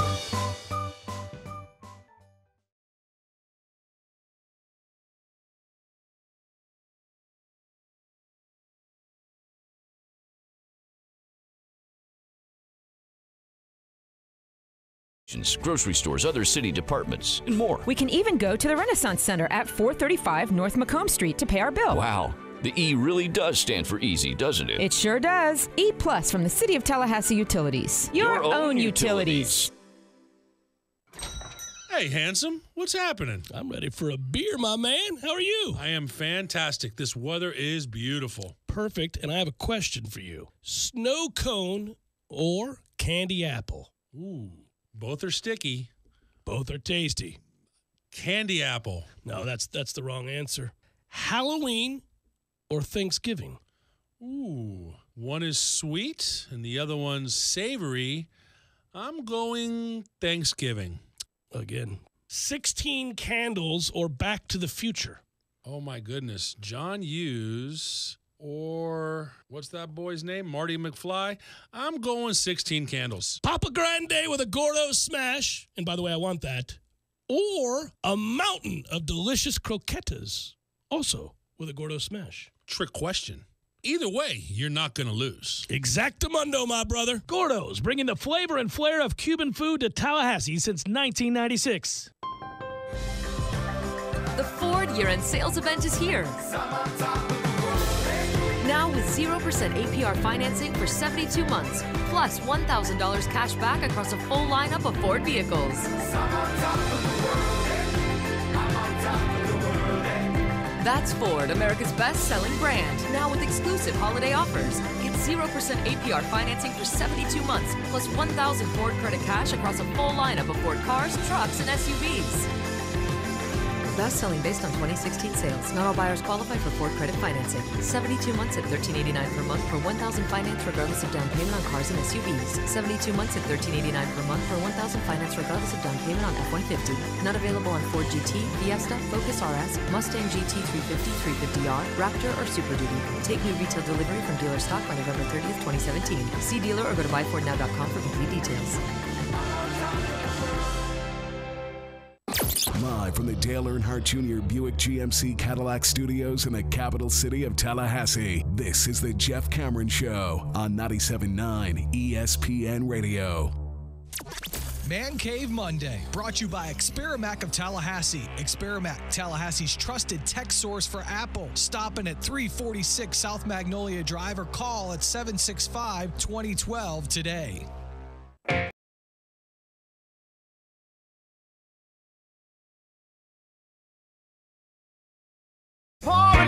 Jeff Cameron Show, 97.9 ESPN Radio, and it is that time. It is that time of year. Every year we get the opportunity at the outset, and of course during the season too, but we welcome him back in. He's the head coach at Florida State. He's Leonard Hamilton.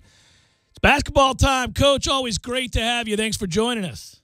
Well, unfortunately for us basketball coaches, it's always basketball time over at the training center, but I'm always happy to and excited about this time of year because this is the beginning of basketball season. Everybody is really, really excited about, the season getting started. This past weekend, at one time in my office, I had both of my TVs going, and I had 4 computers, and I had a game on 2 TVs and 4 different computer screens all going at the same time. I was overdosing on basketball.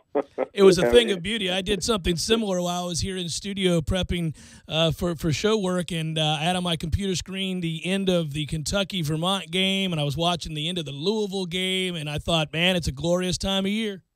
But, I've always been that way growing up in North Carolina. Obviously, basketball was almost close to being a religion. And we were always excited about the beginning of basketball, and I hope our fans are excited about coming out to the Tuck and being involved with helping us keep this winning streak going. Well, yeah, a winning streak that involves you guys winning every single game played at home last year. It's one of the historically great seasons in Florida State basketball history. For those, I was joking with you off the air, but for those who bothered to go to a game last year at the Tuck, they saw a win, period. There were no losses last year at the Tuck. And you couple it with a change in style of play over the years, Coach, it's been a lot of fun. I want to go back to that. I'll get to your team specific in a moment. But, if you go back a ways to when we won the ACC in 2012 and the twin post sort of offense and the style of play that was different, and then obviously adapting now an up-tempo pace. I don't know if our fans realize this, but we're one of the fastest teams in the nation, figured to be one of the fastest, if not the fastest team in the nation again this year. What led to your decision to go down that path, to kind of change up what we were doing? Well, I've always wanted to play that way, but sometimes when you're in the development stages of a program and you're trying to develop a culture, it takes you a while to get those types of athletes and players within your system. So you have a tendency, unfortunately, to kind of coach to the talent that you have. Now what we've done, we've kind of moved in a direction where we're recruiting to our style as opposed to using a style that fits the players. So we had to do what we had to do to put ourselves in the best opportunity to win. We feel right now, though, that what we're doing, we have a culture developed, we have a system in place, and we're recruiting kids who are attracted to the system that we play. And hopefully, as you say, we're running. You say that we're fast-paced now. We hope to be fast-paced on steroids this year. Yeah, and if you look back last year, it was one of the top 10 fastest teams in the country. So if you do that, I mean, goodness, it was already blinding, and that is fun to watch. And were the rules changes a while back anything that you thought about as well? As they make it really hard to defend people these days. No doubt about that, and that does have a lot to do with us wanting to play the way, the style of ball that we're using. We try to always be in attack mode where we're getting downhill, so to be attacking the basket. We're not as point guard driven as we have been in the past when we had Tony Douglas and Luke Louch. Now you see anybody who rebounds comes on the dribble, and we're spacing the floor in transition. And the first pass across half court initiates what system we're going to be running. If a guy passes the ball ahead and cuts through, if he passes the ball and goes on a handoff, or gets a flip back, or we do a handoff, or we do a back going to initiate our offense. We have different things that we're trying to do in relation to the passes and the cuts. So we always are on the same page as a team, but it's difficult sometimes to prepare for us, because you really don't know exactly what we're doing this time down the court. 26 wins. It's the most by the program in over 45 years. Routinely, you've had guys drafted now into the NBA, and it's, every year we go, who's the first rounder this year, Coach? Every year we go to the Tuck these days, we got a guy ready to be one and done. Well, we have to allow themselves to earn that position in life. What we're doing is concerning ourselves with the start of this basketball season. We have 6 new scholarship players that we're trying to integrate into our system. We have 7 guys that are returning that played 10 minutes or more per game, which when we have a little more quality depth than I think what the nation really realizes. And hopefully we have brought in players that can fill some of the gaps or maybe some of our deficiencies from last year. Yeah, because I think a lot of people who need the refresher course and get ready to go back over to the Tuck to watch this team play will think to themselves, well, gosh, they lost a superstar in Isaac, they lost Bacon, they lost Rattan Mays. How are we going to score? And I think it's an understandable concern, obviously, losing that kind of talent. But why don't you tell me, how are we going to score? Well, in the first place, we led the ACC in free throw attempts last year. Yep. But our free throw percentage was 13th in the league out of 15 schools. So improved free throw shooting obviously is going to give us a little more productivity, and that's important when you take under consideration that 70% of all the games in the ACC are decided by 4 points or less. So we were not a very consistent 3-point shooting team. I think if you've seen some of our play early, and we've allowed some of the media to come in and watch some of our scrimmages, and if you look at our stats, I think you can say that we are an improved 3-point shooting team. In one of the games in Jamaica this summer, we made 17 threes. So I think we will be an improved 3-point shooting team. And once again, with the games being so closely contested, decided about 4 points are left, a couple percentage points in 3-point shooting will obviously help us increase our scoring a little bit. When I look back at all the films from last year, even though I thought we were very talented, we scored a lot of points, we had an excellent pace going, we did not do a very good job sometimes executing as well as I think we could have in the half court or necessarily in transition. We kind of left a lot on the table. Our execution, our decision making wasn't quite as good as we liked. So we spent the whole spring and the summer and the fall working on making better decisions. Whenever you're playing a fast-paced game like what we're playing, each time there's a ball screen, each time the ball is reversed, there are almost 4 decisions that you have to make. Some of it, do I drive? Do I shoot? Do I pass? Or then you have to read the defense to see where the help's coming from and who you need to pass the ball to. Well, in high school, a lot of these kids come out of school and they're more driven by the fact they either got to catch it, they got to score, or they got one decision to make. Well, our floor is spread so much, and we're so aggressive, and we're such a fast pace, training our guys to make decisions on all the different options that you have is a little more challenging than I think really meets the normal fan's eye. So we spend a lot of time on making better decisions with the ball, and hopefully that will mean that we'll be more productive. Leonard Hamilton, head coach, Florida State basketball, joins us now on the Jeff Cameron Show. Coach, we know about the veterans. When you look at guys like Trent Forrest and Brian Angola and Mann and Kofor and Kumaji and Savoy and Walker, talk about the new guys for the fans who haven't paid attention necessarily to that recruiting class, to that group that comes in now and looking to add to an already talented bunch. Go through and kind of preview those guys that we're going to be seeing. Well, I think when you look at who we have returned, we have some guys that the new players. Obviously, the one you probably know the most about is MJ Walker, right. And he's as advertised. We're gonna give all our youngsters an opportunity to show who they are and the talents, display their talents. But I think he's one of those guys who I think is a very good offensive player. He's been kind of under the weather the last 2 or 3 days because he's had peak eye, believe it or not. So that's been something, and that's slowed him down a little bit. I think you're going Ike Obiago, a 7-foot youngster from Atlanta by way of Nigeria. He's a guy that I think you're going to enjoy. He's a fast learner. He's 7'1". He's athletic. He's a very intelligent youngster. He's valedictorian of his class. I think you're going to find that he's going to be a guy who's going to come in and really, really make a major contribution to us this year.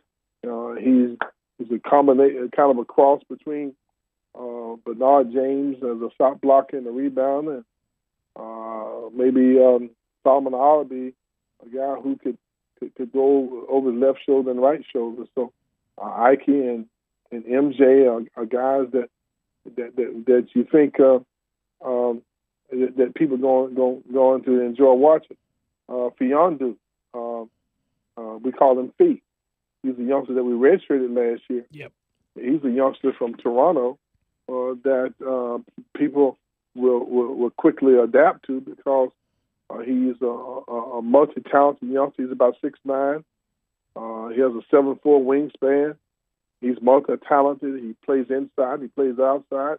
He'll play the center for some, but he'll also bring the ball down the court similar to Isaac, and he's a really good perimeter shooter. He wasn't highly recruited out of high school. I think he might have had 1 or 2 scholarship offers. We saw him when he was only 6'6" or 6'7".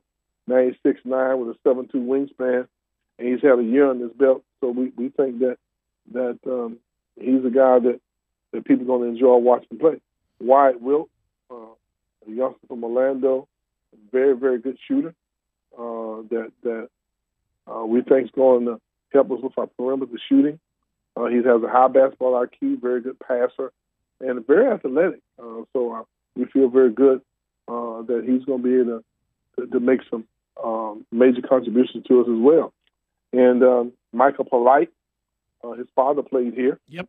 Michael Polite, very good shooter.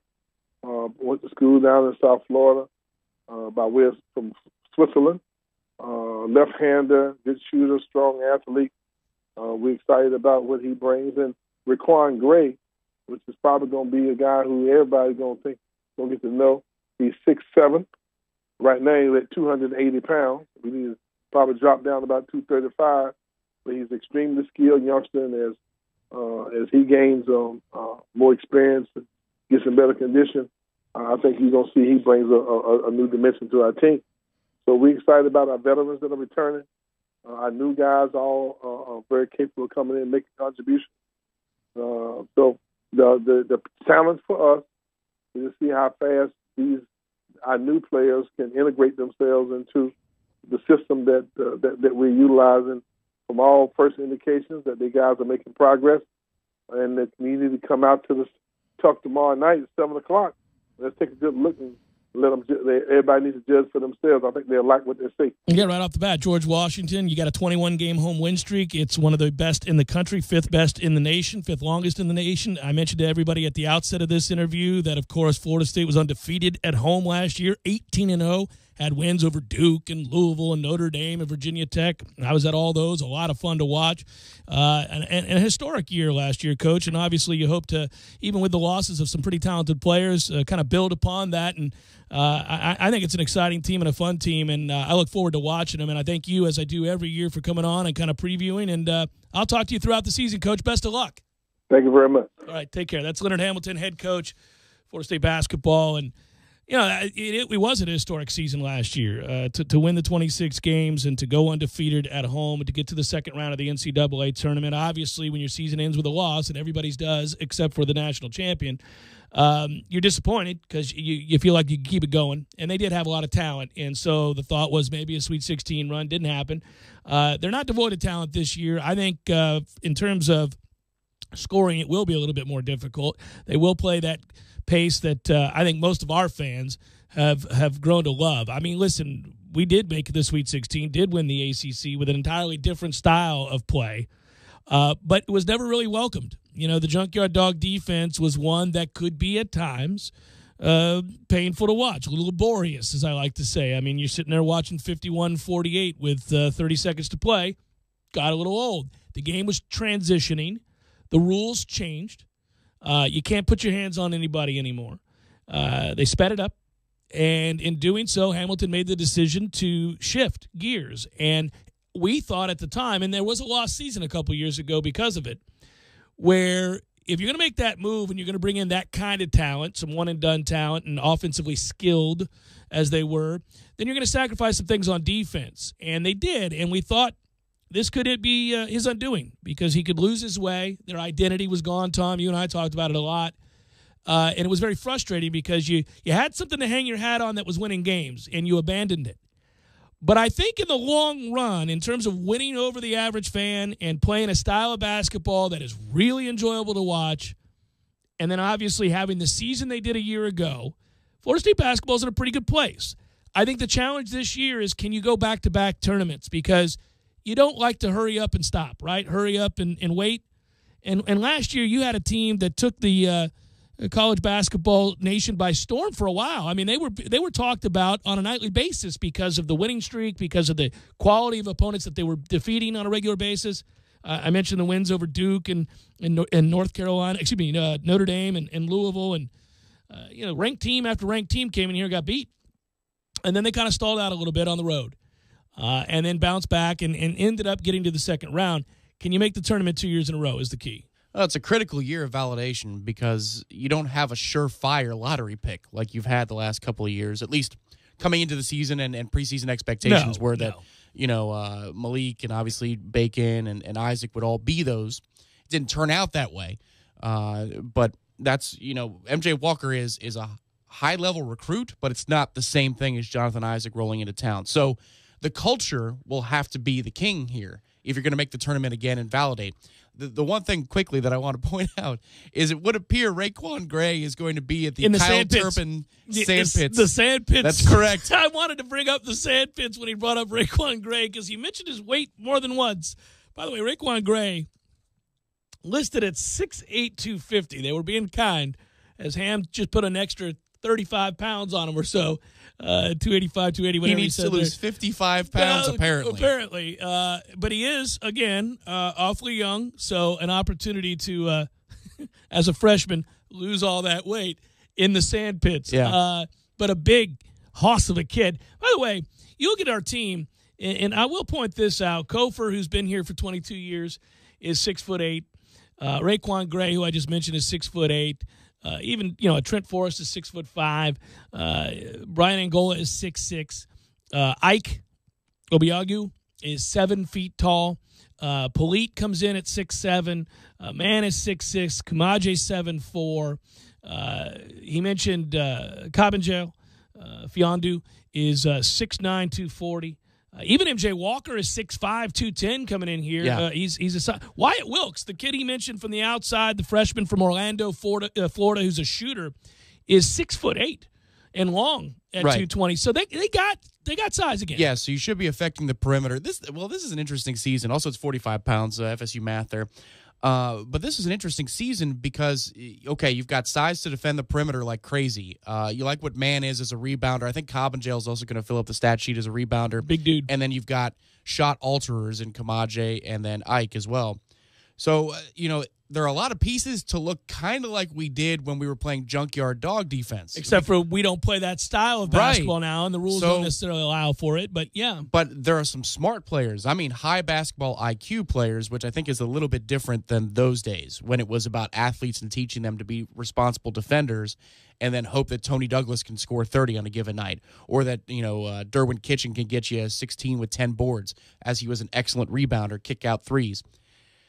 I just don't know what to expect from this team, and I think that's what makes this season so fascinating. I think it'll make it fun, too, because there is skill. There's IQ and skill to go along with the size. Yeah, I think, and by the way, I want to credit Michael Rogner, who always does a great job. I enjoy reading his pieces. He has a website, but then also he does stuff for Tomahawk Nation, and Rogner was kind of I had read a piece by him yesterday in preparation for my interview with Hamilton. I read several pieces across the board, but I gleaned some things from him that I wanted to give him credit for. But that said, you're right about the not knowing what to expect, and I don't like the unknown necessarily sometimes at this age.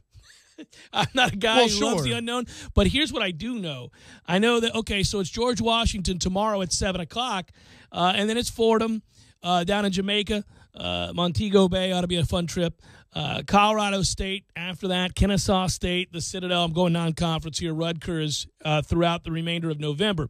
When we get into it in December, you got Florida and Loyola, Tulane, and Oklahoma State, along with Charleston Southern and Southern Miss to end the out-of-conference portion of the schedule. Not the easiest out-of-conference schedule, I might note. But when we get into conference play, sweet Jesus, the ACC didn't do Florida State any favors. Second year in a row.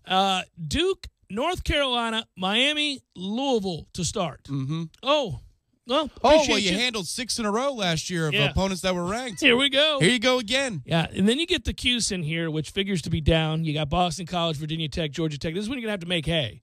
You're going to have to make hay there. It'll be like a 1-3, then hopefully a 3-1 stretch after that. Right, yeah. You're going to have to make hay there. Then you get Miami back here in Tallahassee. Then you get Wake Forest to round out the month of December the month of January. So, yeah, I think they may start slow in conference, and that will scare an awful lot of people, and understandably so. So they're going to have to do all right here in this non-conference. We talked about that before last year. Remember, we wanted to go, I think, 10-1 or whatever it was, and we did. Yeah, they were incredible, and only had the one loss on the road where we missed the dunk from Isaac. Yeah, and he was inconsolable, which was the best news. Which made me love him. Yeah, we blew a big lead in that game. We did. Yeah, that was Thanksgiving Day. That would have been an undefeated campaign. Yeah, I was actually.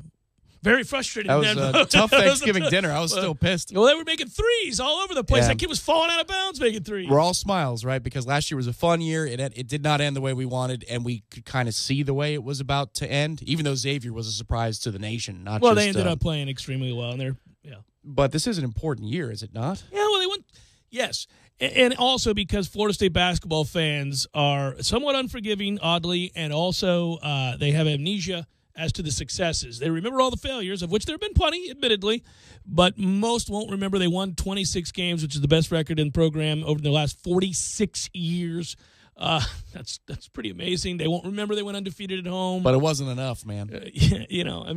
For what we invest or don't, that's doing some things. Again, I'll bring this up, and I know this will be on every press release. And it's understandable that it would be because the Noles are the third winningest program in the ACC going back to 2005. I just don't look. There's no other way around that stat. That's a sizable sample size, right? That's a big chunk. It's more than 10 years worth of seasons. If you're the third winningest team in that stretch in the ACC, you are overachieving despite whatever disappointments have littered those 12 to 13 years. I mean, I got it. But what do you expect here? Right, and they're working on a culture overhaul, not just in the way they play the game, but the way that the facilities look. So the investment in recent years is beginning to approach where the mid-level teams in the ACC have there, been. Yeah. It was like us in Boston College for dead last Virginia forever Tech, and a day. I think, was the other one. Yeah, we were down there. Mm-hmm. Mm-hmm. No, it's better. I mean, we finally gave them something to eat. But, I mean, maybe they'll be able to put a few pounds on or something. Yeah, I mean, the locker rooms are nice. I don't want to poo-poo that. Locker rooms are nice. Seminole basketball tomorrow night. We'll talk about it in the lead-up tomorrow. Jeff Cameron Show, 97.9 ESPN Radio.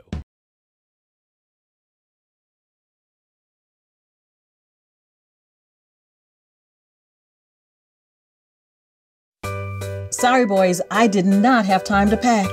We got this. It's right here, guys. We got this. I thought I could handle it. We got this. Moving doesn't have to be a hassle. Call us first at 2 Men and a Truck. No matter the move, home or business, we'll make it a smooth one. I forgot something. We got this.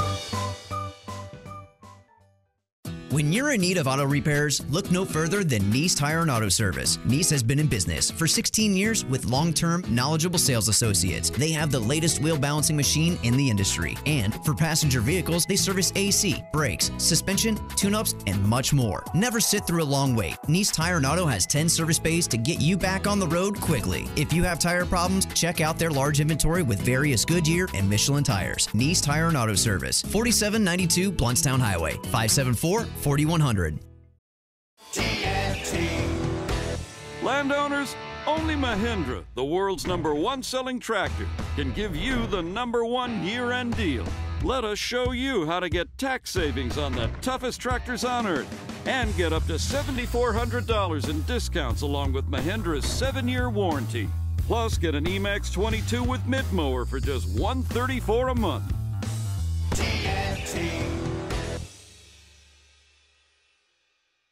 I'm talking tough, like a state of mind. Tough, like a soldier on the front line. Tough when it gets rough, like my Ford truck. Always enough, I'm talking tough. Franklin Spring Creek Ford, the place to find your next truck in southern Georgia.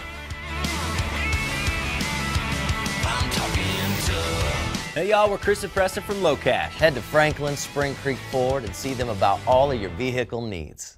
Get incredible discounts on racetrack-worthy vehicles, like $10,000 off select new Buicks and GMCs. We are professional grade. And that's not all. We've got a huge used car inventory, so you can find a quality pre-owned vehicle to fit any budget. We even offer low payments and exceptional offers, like 0% APR financing. Hassle? No way. Haggle? Never. At Dale Earnhardt Jr. Buick GMC, you'll deal with people you know, like, and trust, and get the honest, friendly service you deserve. That's why our customers will tell you there's no better car buying experience in town. Visit us today at 1850 Capitol Circle Northeast or online at DaleJr.BuickGMC.com.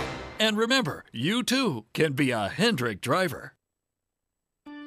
Barry knows cool, he's keeping you comfortable. Barry knows cool, you can put him to the test. You can always count on the Knolls to deliver. But what about your home comfort system? If your system is older or giving you problems, call the professionals at Barano Heating and Air Conditioning to check it out. Make the right call this season and turn to the experts at Carrier and Barano Heating and Air. Go Knolls. License number CAC 057652. This is 97.9 ESPN Radio, WTSM, Woodville, Thomasville, Tallahassee. ESPN Radio Sports Center. I'm Kevin Winter. Two big stories we're following here on Sports Center at this hour. First, there could be a public announcement this afternoon by the NFL's Compensation Committee regarding the status of Commissioner Roger Goodell's contract extension. This, according to ESPN's Chris Mortensen. Compensation Committee Chairman Arthur Blank confirmed to Mort that a conference call among the committee members was held earlier today. Mort and Adam Schefter reported yesterday Commissioner Goodell presented a counteroffer to the committee back in August, seeking just under $50 million a year, lifetime use of a private jet, and lifetime health benefits for his family. The other story we're following comes from the White House, where President Donald Trump has personally asked Chinese President Xi Jinping to resolve the case surrounding the 3 UCLA basketball players who were arrested on shoplifting charges last week. The Washington Post reported the story and adds the charges against the 3 players have been reduced and the case is headed toward a resolution. Monday Night Football tonight, 8:30 p.m. Eastern on ESPN in Charlotte, Carolina. Host Miami. Here's a holiday message from KFC. You should give yourself the gift of a $5 fill-up with popcorn chicken. It's the way to say to yourself, I really care about you, self. Then say to yourself, and KFC, thanks for the $5 fill-up. KFC, it truly is a magical time of year. KFC, it's finger-licking good. Live from the Dale Earnhardt Jr. Buick GMC Cadillac Studios in the capital city of Tallahassee, this is the Jeff Cameron Show on 97.9 ESPN Radio.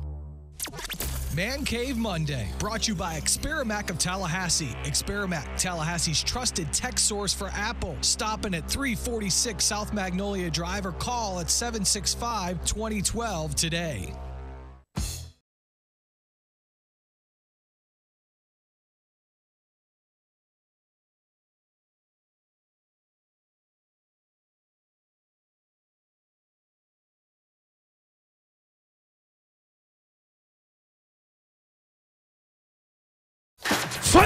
Jeff Cameron Show, at least for today. Kind of went high there, didn't I? I didn't go full weight. I just went kind of high. Sorry, it was unintended. It's a good suggestion for people who need to calm down with this season. At least final hour for today. We're online, ESPNTallahassee.com. That's it. When you want to listen live via the streaming, if you want to go back, get caught up, that's also where you go. We'll put it on iTunes, and we'll also throw it on our own audio vault, and that'll be limited commercials. So you're good. You got an opportunity to do some things. Catch up. You can email the show if you like, jcs at 979espnradio.com. Find me on Twitter at jcameron.show, WTSM app for your mobile devices. And on YouTube, it's ESPN Tallahassee. You can watch us there as well. The weekend that was, of significance, obviously, we've talked about it today. Miami 41, Notre Dame 8. Georgia gets absolutely stomped by Auburn 40-17, which wasn't entirely surprising. Maybe the score, but not that Georgia lost. We talked a lot about that. Freshman quarterback on the road, good defense. We may have seen that as well. Yeah, the good news for Georgia, if you're looking for good news on a Monday, you can get it all back. It was a dress rehearsal for the one that counts in Atlanta. By the way, I think it's a dress rehearsal for a matchup against the same team. Yeah, I think Alabama's going to have some problems. Okay. Well, I thought you just meant defensively versus their offense. No. Well, Georgia also has to think about Georgia Tech too, because they're pesky. Yeah, they can be. And we actually talked a little bit about the problem Virginia Tech was going to have facing Georgia Tech. Yeah. It's a short, a devastating loss, and then turning around having to prepare for that offense, and they're in trouble. This is a bit of a slide for Fuente's bunch. I don't think this will be a slide for Georgia, who will take care of business with what they have left, but I think Auburn's got a good chance to beat Alabama. I've been saying for weeks now that Alabama's very good, but they don't really have a quarterback. And if you can stop the run, which we did in that first game of the season, and make him beat you as a passer, and he threw for under 100 yards against Florida State, then you'll be in the game. You'll be in the game. Now, that's easier said than done. Obviously, you got to be stout in the interior. You got to be able to withstand what Alabama brings to the table physically in the run game. But Alabama's beaten up, and they're having to overcome some problems on that offensive line. This is going to be an absolute free-for-all. Here's the weirdest thing, and while we do those highlights, and later this hour, Jimbo Fisher will join us as he did on Sunday night, and we replay that interview for you, and I'll get more into the Florida State game for those of you just hopping in your car. But the big games this weekend, would Iowa upset Wisconsin? They did not, 38-14. Wisconsin really dominates this game. The only two scores for Iowa are 2 pick sixes. Other than that, I think they had 60 yards of offense. They got completely shut out. Wisconsin's best performance of the year by far, so they picked a good weekend to do it when a lot of people were doubting them. Auburn blows out Georgia. Oklahoma dominates TCU, 38-20. And Miami with the performance of the weekend, 41-8 over Notre Dame. Miami now is playing like a team who believes that they deserve to be where they are, not one who's just skirting by, and they deserve credit for that. They're also having an awful lot of fun playing football, and I credit them for that. Now, anyhow, those were the pretty much the big games. Alabama does get by barely over Mississippi State, another big one, and a game that really, frankly, as that went on, you really kind of thought, wow, it's going to happen.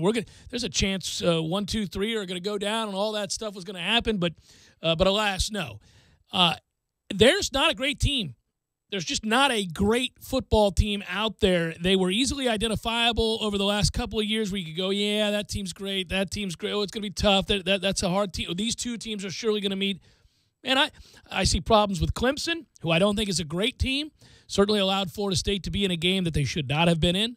And they've got issues throwing the ball down the field, and that's going to be an issue that plagues them and could rise up to have them, it could be problematic. Let's put it that way. Miami is undefeated and playing great right now, and they deserve their props. But we saw earlier this year in games against North Carolina, games against Florida State, games against Georgia Tech at home. They shouldn't have won that game. Games against, they've had 4 or 5 games where you've gone, really? They escaped again, did they? Syracuse had to turn it over 4 times for them to barely get by. So can they be beat? Obviously. Are they playing great right now? They are. Much credit to them. So, but you wouldn't call them a juggernaut, is my point. Ohio State's not a juggernaut. They've lost twice. They're been blown out twice. Oklahoma is schizophrenic and can give up a lot of yards and points on defense at times. I do think, armed with an elite quarterback and a great running game, that if they get a modicum of defense, OU is a problem for people. Obviously on the West Coast, not a great year for the Pac-12. Washington gets beat by Stanford. By the way, can we talk? I haven't mentioned it today.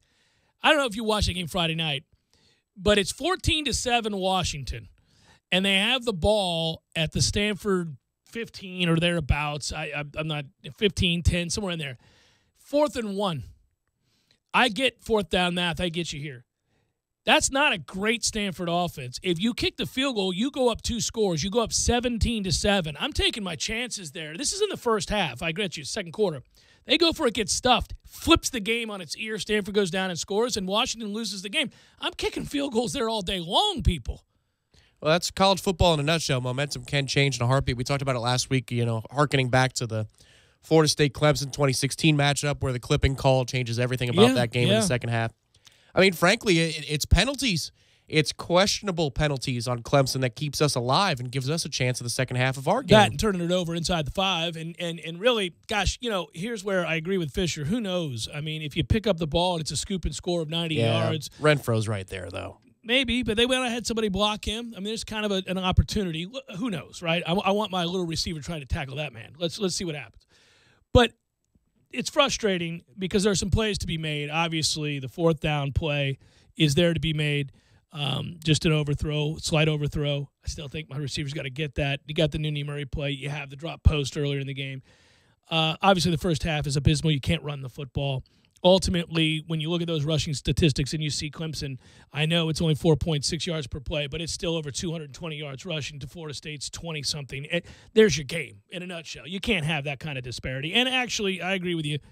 Clemson could have blown Florida State out in this game. If they do some things a little bit better and they play a little bit better football game, they probably do blow Florida State out. There's a couple of drops. There's obviously the turnovers. There's a myriad of things that kept Florida State in the game. Yet, if Clemson blew out Florida State, let's say it was 27-3 or 27-0, whatever, the defense still played its ass off. The defense played well in this game. The interior of the defensive line. Well, I thought the interior was the best part. Yeah. What troubles me, 2 things. They forced everything back inside. 2 things on a Monday that trouble me. Number 1, Noddy and Christmas, incredible careers here, and we're wasting it. And we have wasted them, and that stinks because they play with effort every week, especially when they're healthy. That's the one thing about September last year. Didn't realize how hurt Noddy was, and look at him now. I mean, that film, when they do the mashups next year, you're going to see in all these games that we've lost, 4 or 5 plays you can pick from every single game where he is just incredibly impressive up the middle. And I'm happy for him because he did play hurt last year and he wasn't good. And for much of that year, you didn't know he was hurt until later on. Now, obviously, we suspected something was wrong when we were watching the Louisville game last year. But, he finally got healthy late and he started to look like the guy.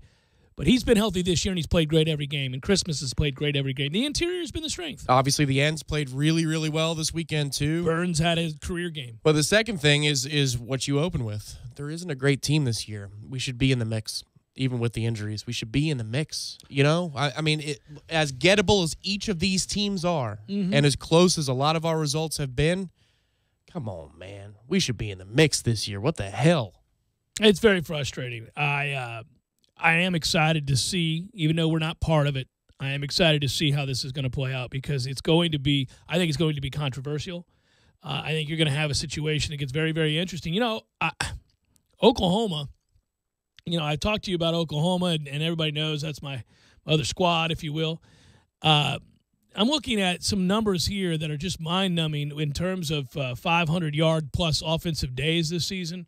In totality for an offense, and Oklahoma has had 5 straight such games. You know who had 3? Wake Forest.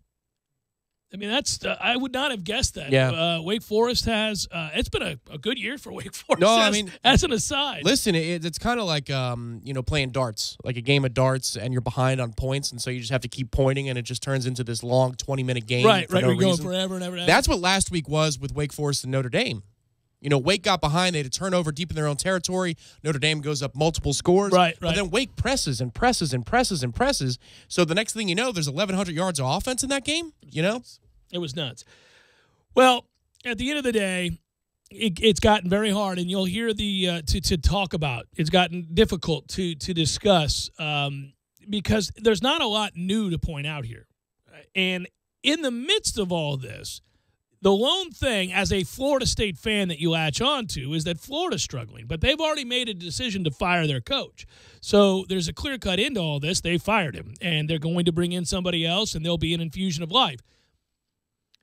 Miami's having a banner year. They have declared themselves fully back. Now, you can find that to be suspicious given some of the other results I've talked about, but the point is they're undefeated, and they've played lights out and had a lot of fun doing it each of these last 2 weekends, and they believe, and they're going to be a problem because they believe.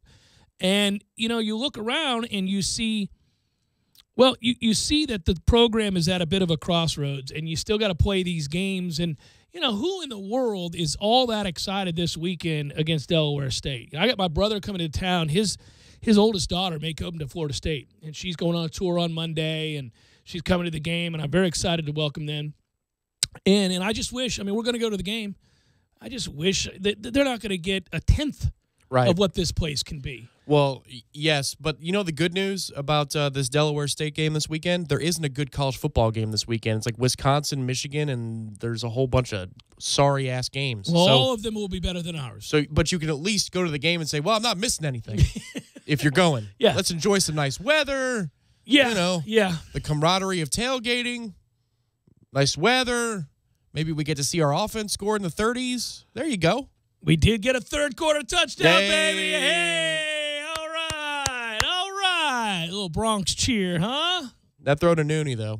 Those are the flashes. Those are the moments. He even makes a couple of throws. There's one in traffic to Tate that's on his left hip. Tate's left hip. It required a 105-mile-an-hour fastball, if you will. And Blackman certainly does have that. He needs more arm talent, or hand talent, I should say, to put some touch on certain passes. Let's say this about him, okay? I'm going to ask Coach Fisher to assess it, and he does. He talks about the good, the bad. I guess I get, in all the years of watching football, how it happens, where it devolves to a place in which the quarterback receives the overwhelming credit and or blame. But, man, given all of the problems that this team has had this year, and admittedly the injuries to boot, and a fairly untenable situation that he's been put into, it really saddens me to see a certain percentage of this fan base have completely turned their back on that kid. Does he have things he's got to get a lot better at? Absolutely. My goodness, he's not ready. He wasn't supposed to play. He wasn't even an early enrollee. He's 165 pounds. He has taken a beating, some of his own volition and some because of a porous offensive line, some because of poor play calling, you name it. He has taken that beating and gotten up every time. And some of the shots, many of them, his own fault for not getting rid of the football, I got you, that he took and still gets up from, and then has a second half that you can be proud of after a first half that I would have pulled him. I would have pulled him. I tweeted as much. I thought we were at that crossroads with him, that confidence was lost. The game was moving too quickly. He wasn't seeing anything. He had been hit awfully hard. I had a hard time believing J.J. Cosentino couldn't do as good a job, if not better. Plus, he's bigger. And, Christ, earn your scholarship. At that point is what I was thinking. At least he could run him some because he's a big body. So for him to come out and make some big throws and to make some plays in the midst of all of that, I think we should be pretty excited at least that he's revealed the kind of toughness in deep ball. He's got two things that we like. He's got other things he's going to have to work on. I believe, to answer all the questions, that, yes, it will be a full-on battle in the spring. If DeAndre Francois is healthy enough to participate in spring. A lot of people are assuming he will be. I'm not. If he is, then, yeah, I think it's a battle. I'm not assuming that Francois wins that job, and I'm also not assuming that James Blackman wins that job. And I did, when Francois went down, think that Blackman would hold on to this job. I've had enough of a doubting process to make me take a step back from that and just say that it will be a battle. But I'm also not putting these problems all on this kid. There have been a lot of other things that you could point to here. No, you don't close the book on him. That's just ridiculous. But you can also say at the same time that the effort on Saturday was not even close in the first half, especially. No. There are plenty of reads that are right in front of him. I thought, in general, the pass protection was good. Believe it or not, the pass protection was good this weekend. Yeah, there are a couple of blow-bys. It's going to happen. It's going to happen if you have a good offensive line against the talented Clemson, even without Dexter Lawrence. That's going to happen.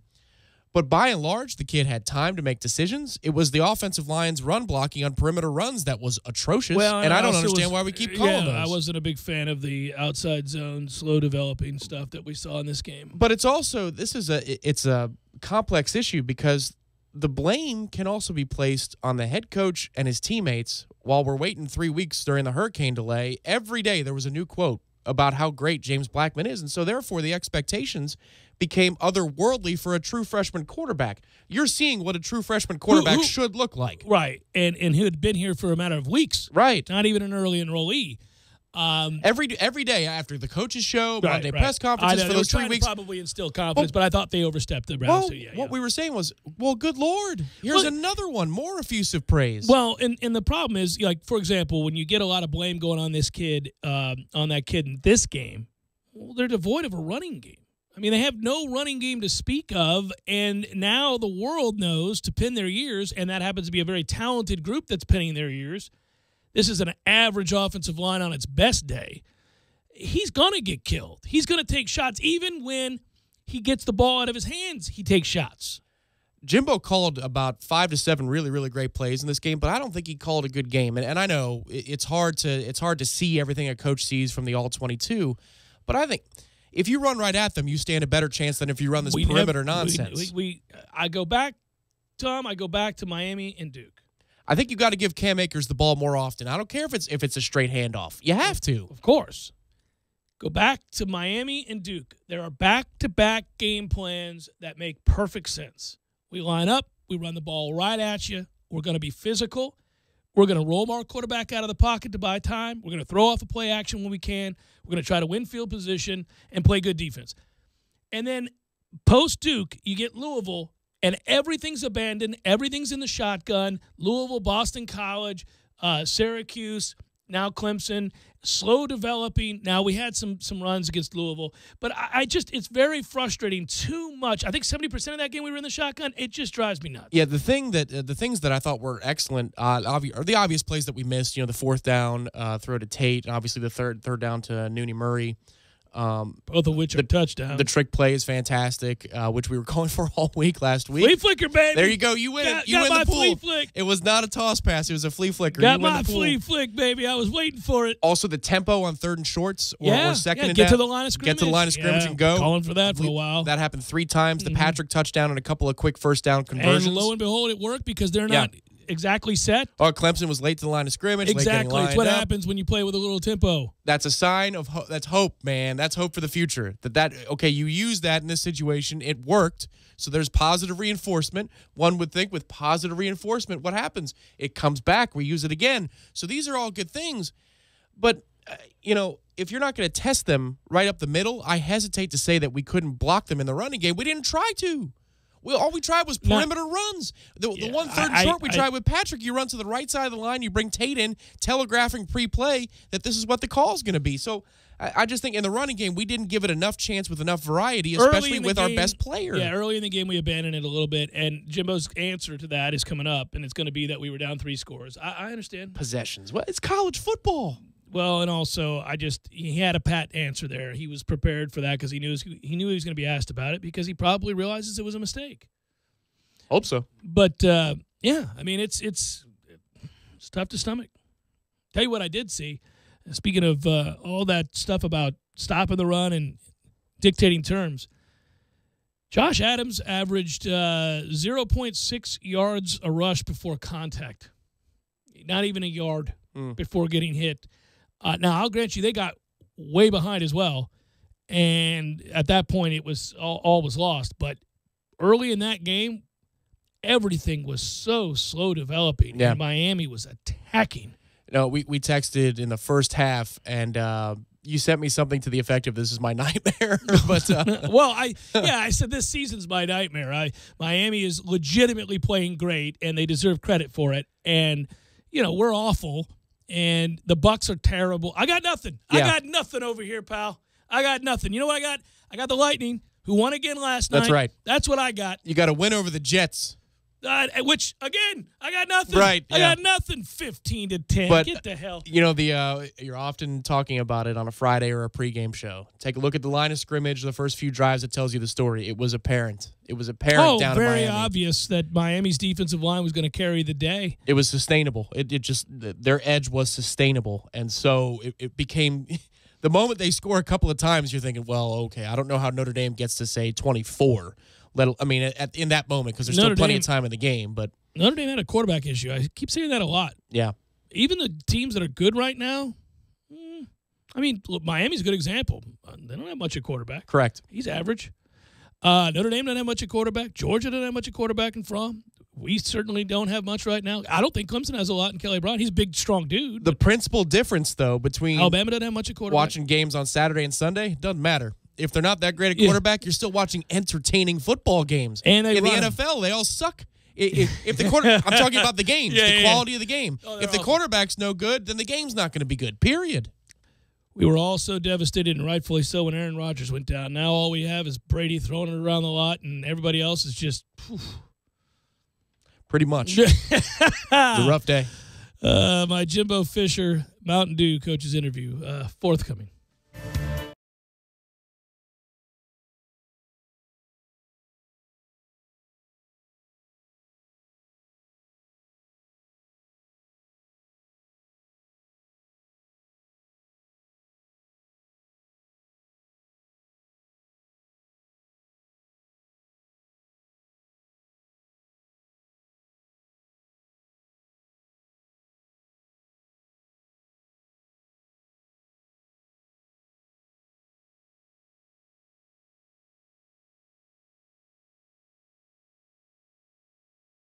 When you're in need of auto repairs, look no further than Nice Tire and Auto Service. Nice has been in business for 16 years with long-term, knowledgeable sales associates. They have the latest wheel balancing machine in the industry. And for passenger vehicles, they service AC, brakes, suspension, tune-ups, and much more. Never sit through a long wait. Nice Tire and Auto has 10 service bays to get you back on the road quickly. If you have tire problems, check out their large inventory with various Goodyear and Michelin tires. Nice Tire and Auto Service, 4792 Bluntstown Highway, 574-4100.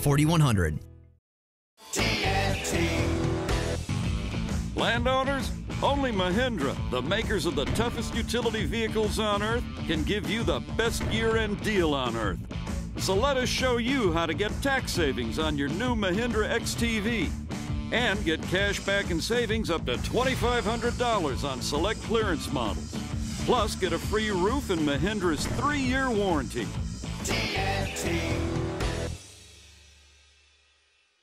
I'm talking tough, like a state of mind. Tough, like a soldier on the front line. Tough when it gets rough, like my Ford truck. Always enough, I'm talking tough. Franklin Spring Creek Ford, the place to find your next truck in southern Georgia. I'm talking tough. Hey y'all, we're Chris and Preston from Low Cash. Head to Franklin Spring Creek Ford and see them about all of your vehicle needs. Sorry, boys, I did not have time to pack. We got this. It's right here, guys. We got this. I thought I could handle it. We got this. Moving doesn't have to be a hassle. Call us first at 2 Men and a Truck. No matter the move, home or business, we'll make it a smooth one. I forgot something. We got this.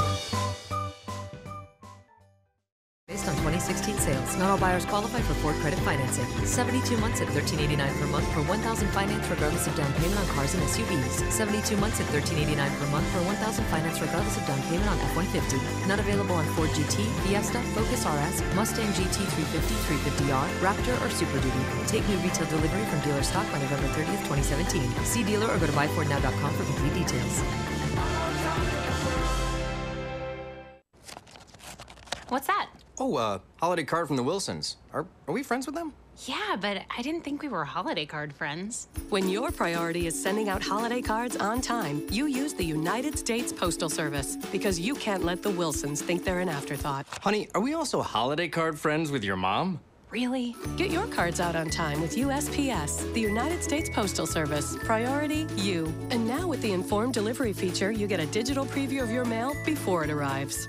This is the Jeff Cameron Show. Jeff Cameron Show on 97.9 ESPN Radio.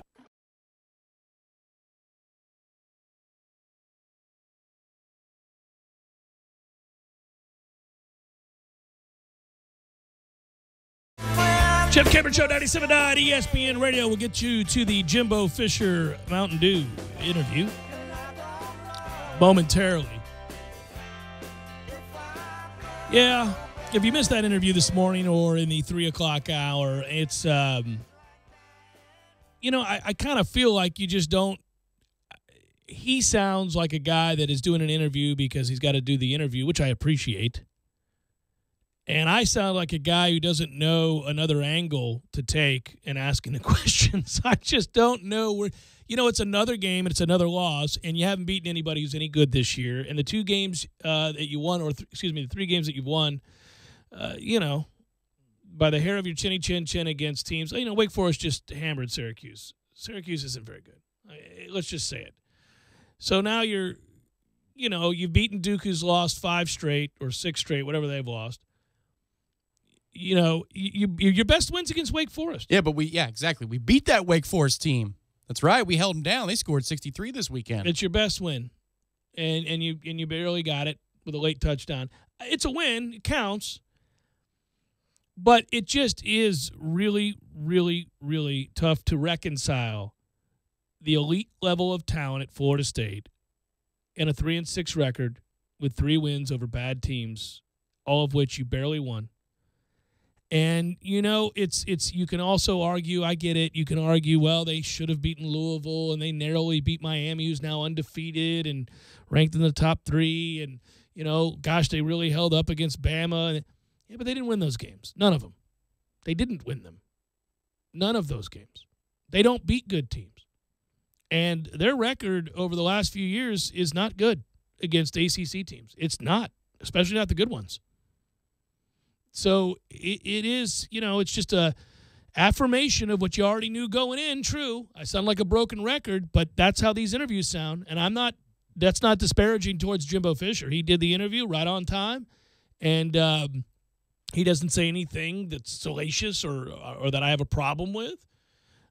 It's just that we're at that difficult stage of a dead season where it's all but over, and there's not a lot to talk about save for the changes that are going to take place after the season, and that's the frustrating part. He has a responsibility. He has a great responsibility now to make good decisions moving forward to this fan base, to the alumni, to the boosters, to the university, to all of the fans that go to these games, to the kids that he recruits. He's got a great responsibility moving forward to get this righted. And get this program back to where it should be based on its talent level, one that he helped bring back to a place of prominence. And now that's what we sit back and wait on. In the interim, a whole lot of angry people like this guy. Roger writes, Jeff, I've had enough. I work on Saturdays at my job in Miami.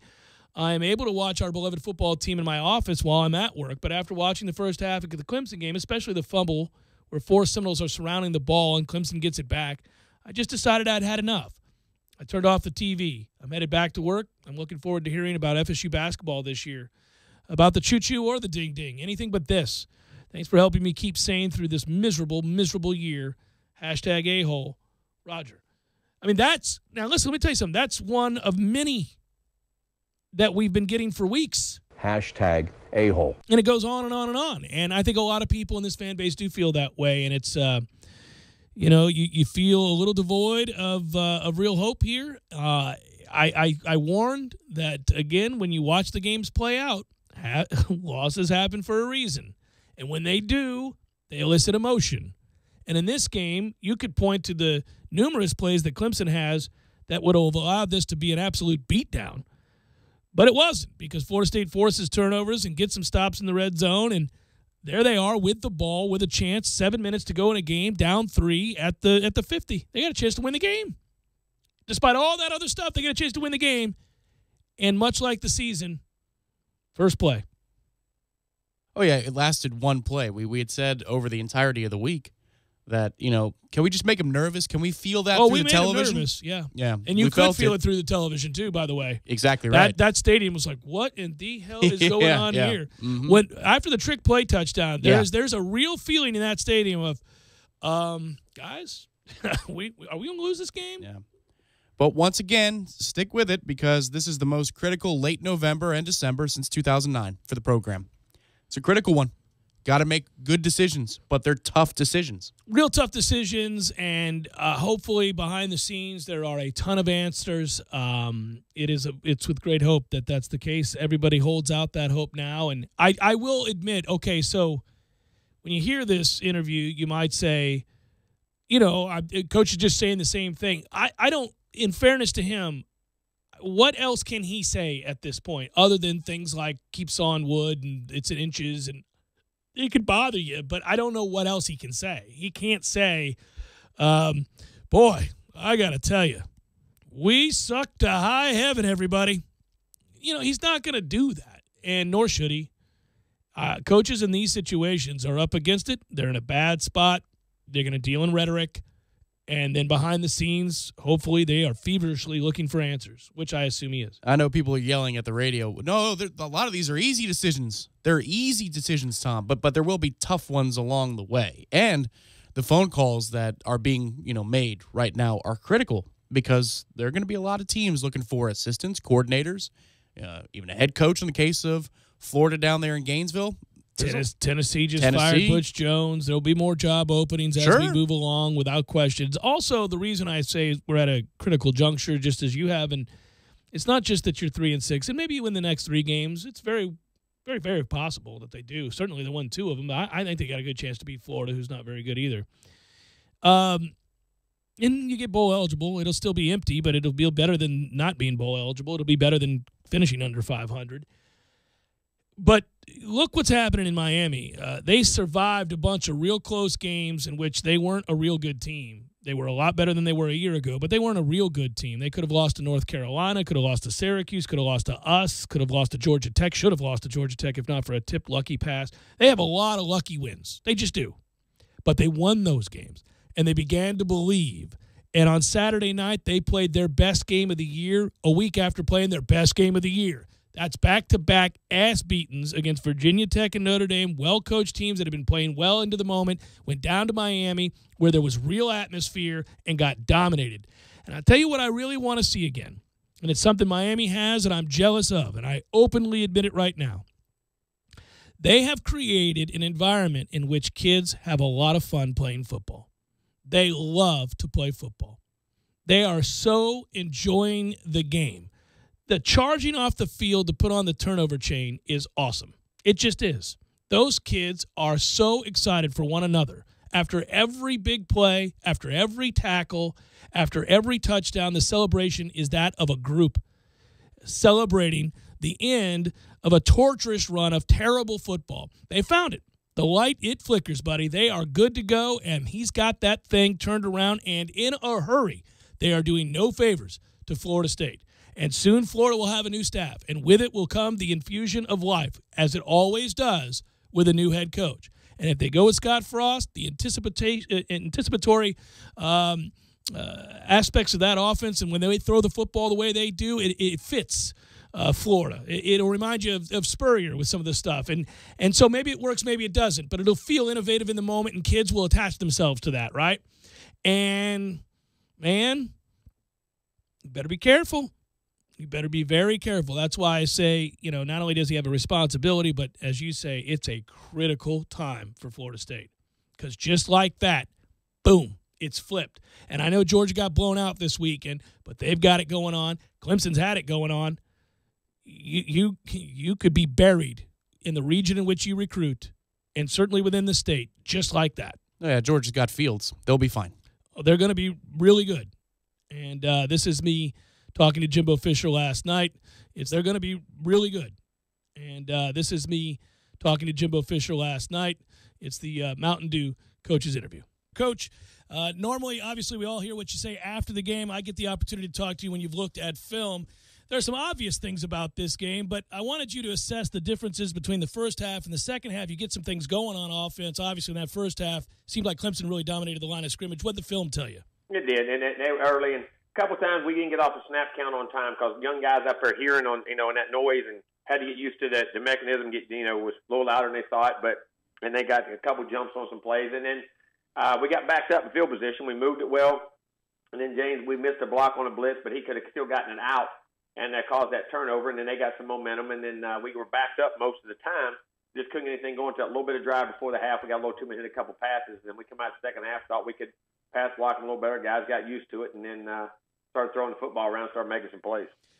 Given that you are a former quarterback, there's a series of hits that James takes in that first half that is, A, hard to believe that anybody would have survived and kept getting up and making plays and fighting through. But, B, talk about what it's like when you've been hit like that repeatedly and you're maybe not seeing things. The game is a little bit too quick for you early, and then fighting through all of that. I mean, we've seen him do it this year, but that was something on the road against that defense. It was, but sometimes some of those hits come because you aren't seeing things. Right. I mean, it works both ways. I mean, you got to see things and get the ball out and make the decisions, and then there's other times it's vice versa. So it's just part of the maturing process he's going to have to go through. And like I say, when you do get hit, you learn a little quicker sometimes. So he'll get better at that, but it's something you have to go through, and it's what we have to do because our miss up front, we knew it was going to be. I thought it would be a relatively low-scoring football game. I thought it would be a mid to low-scoring football game, and we had to hit big plays and some chunk plays to do it, and to get a drive or two, in which we had plenty of opportunity, and I just had to do it. And defensively, I thought we played a really good football game,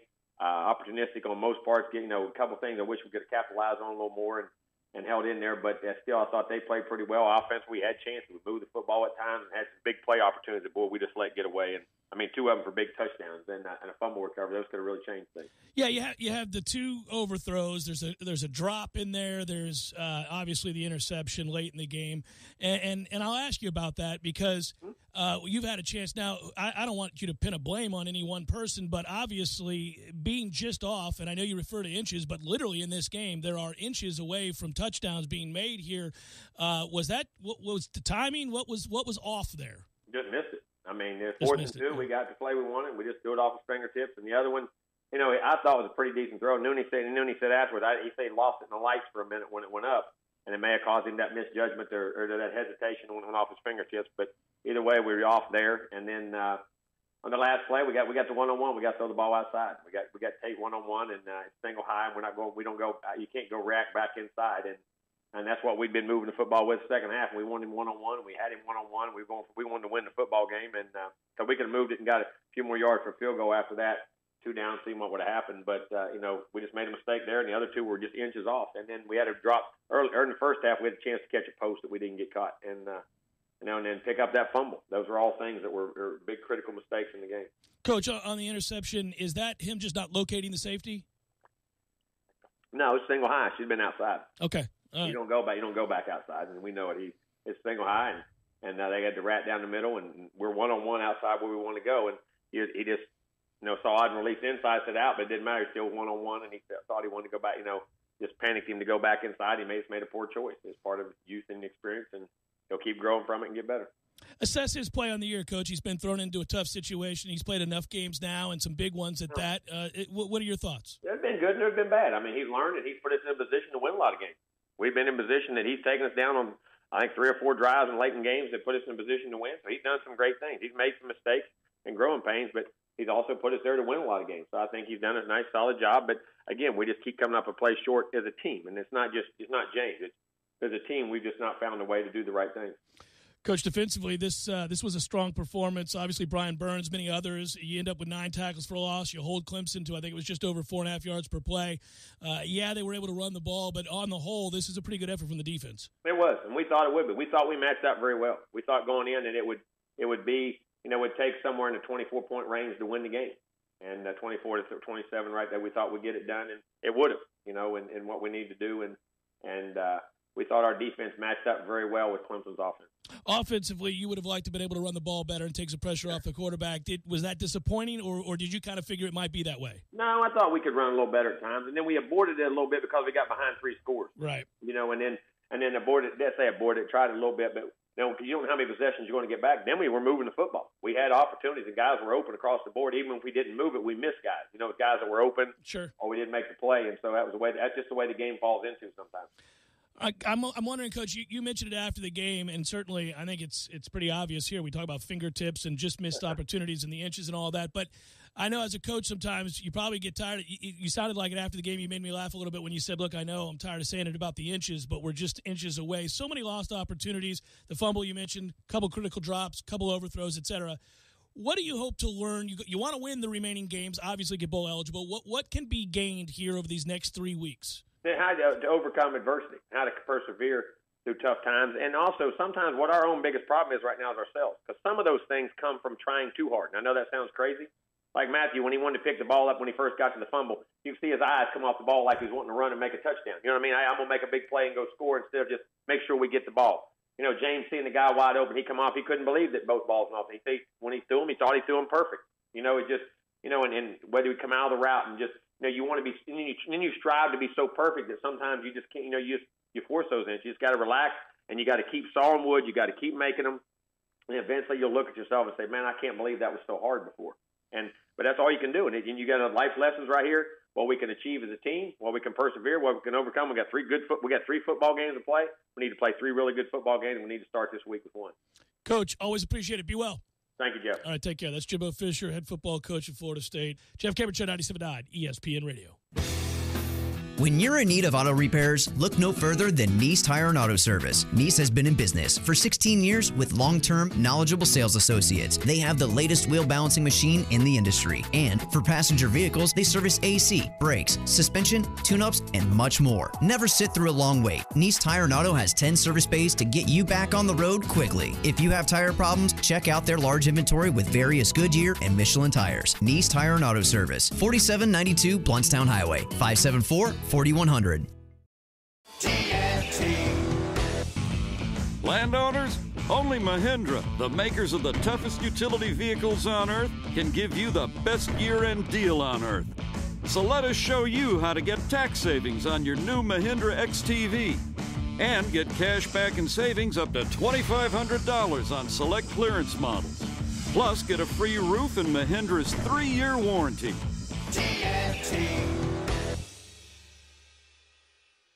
I'm talking tough, like a state of mind. Tough, like a soldier on the front line. Tough when it gets rough, like my Ford truck. Always enough, I'm talking tough. Franklin Spring Creek Ford, the place to find your next truck in southern Georgia.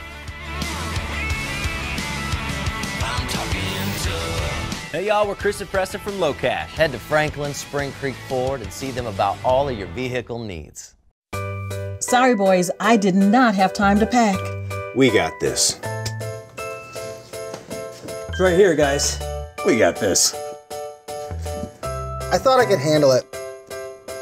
We got this. Moving doesn't have to be a hassle. Call us first at 2 Men and a Truck. No matter the move, home or business, we'll make it a smooth one. I forgot something. We got this. One of the most famous moments in basketball history, Daryl Dawkins leapt over Kansas City Kings forward Bill Robinson and slammed the ball, shattering the backboard in the process. People in the crowd said it sounded like a bomb went off on the court. Dawkins would go on to break more backboards and eventually getting fined $5,000 for each. It's that time of year again where you have to shop for the naughty and the nice. Make it easy. Super Lube it and get rewarded with a free oil change. Right now, visit any of the 19 area Super Lube locations, buy 3 oil changes, and get 1 free. Keep it or give that free oil change to a car lover on your list. Hurry in and make shopping easy with a free oil change from Super Lube. You'll be glad you did. They change more oil in just 10 minutes. Boy, this place is sure convenient. How I love to super lube my car, lube my car. How I love to super lube my car. Yes, sir. Live from the Dale Earnhardt Jr. Buick GMC Cadillac Studios in the capital city of Tallahassee, this is the Jeff Cameron Show on 97.9 ESPN Radio. Man Cave Monday, brought to you by Experamac of Tallahassee. Experamac, Tallahassee's trusted tech source for Apple. Stopping at 346 South Magnolia Drive or call at 765-2012 today.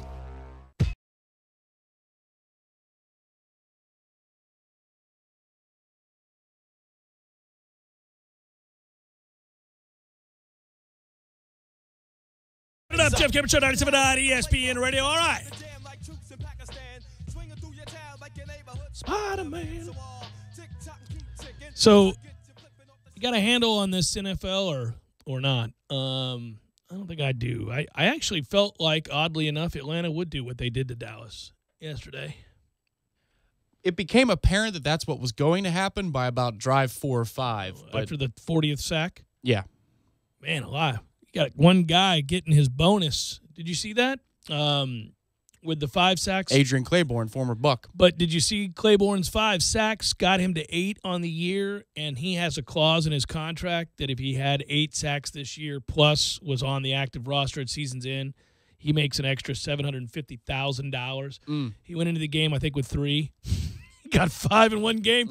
So you imagine coming off the field in that moment, you just made yourself a pretty penny just like that. Yeah. One day. And you've got half the season yet to go. And against the Cowboys. Yeah. Like you with that, you know? Well, yeah, what was fascinating about that game, and I watched every game yesterday. It was a red zone day for me because the Bucs game was not on locally. It was also unwatchable. Correct. So I was glad it wasn't. But I watched that game more than any other one. I flipped over to Fox for a good portion of it.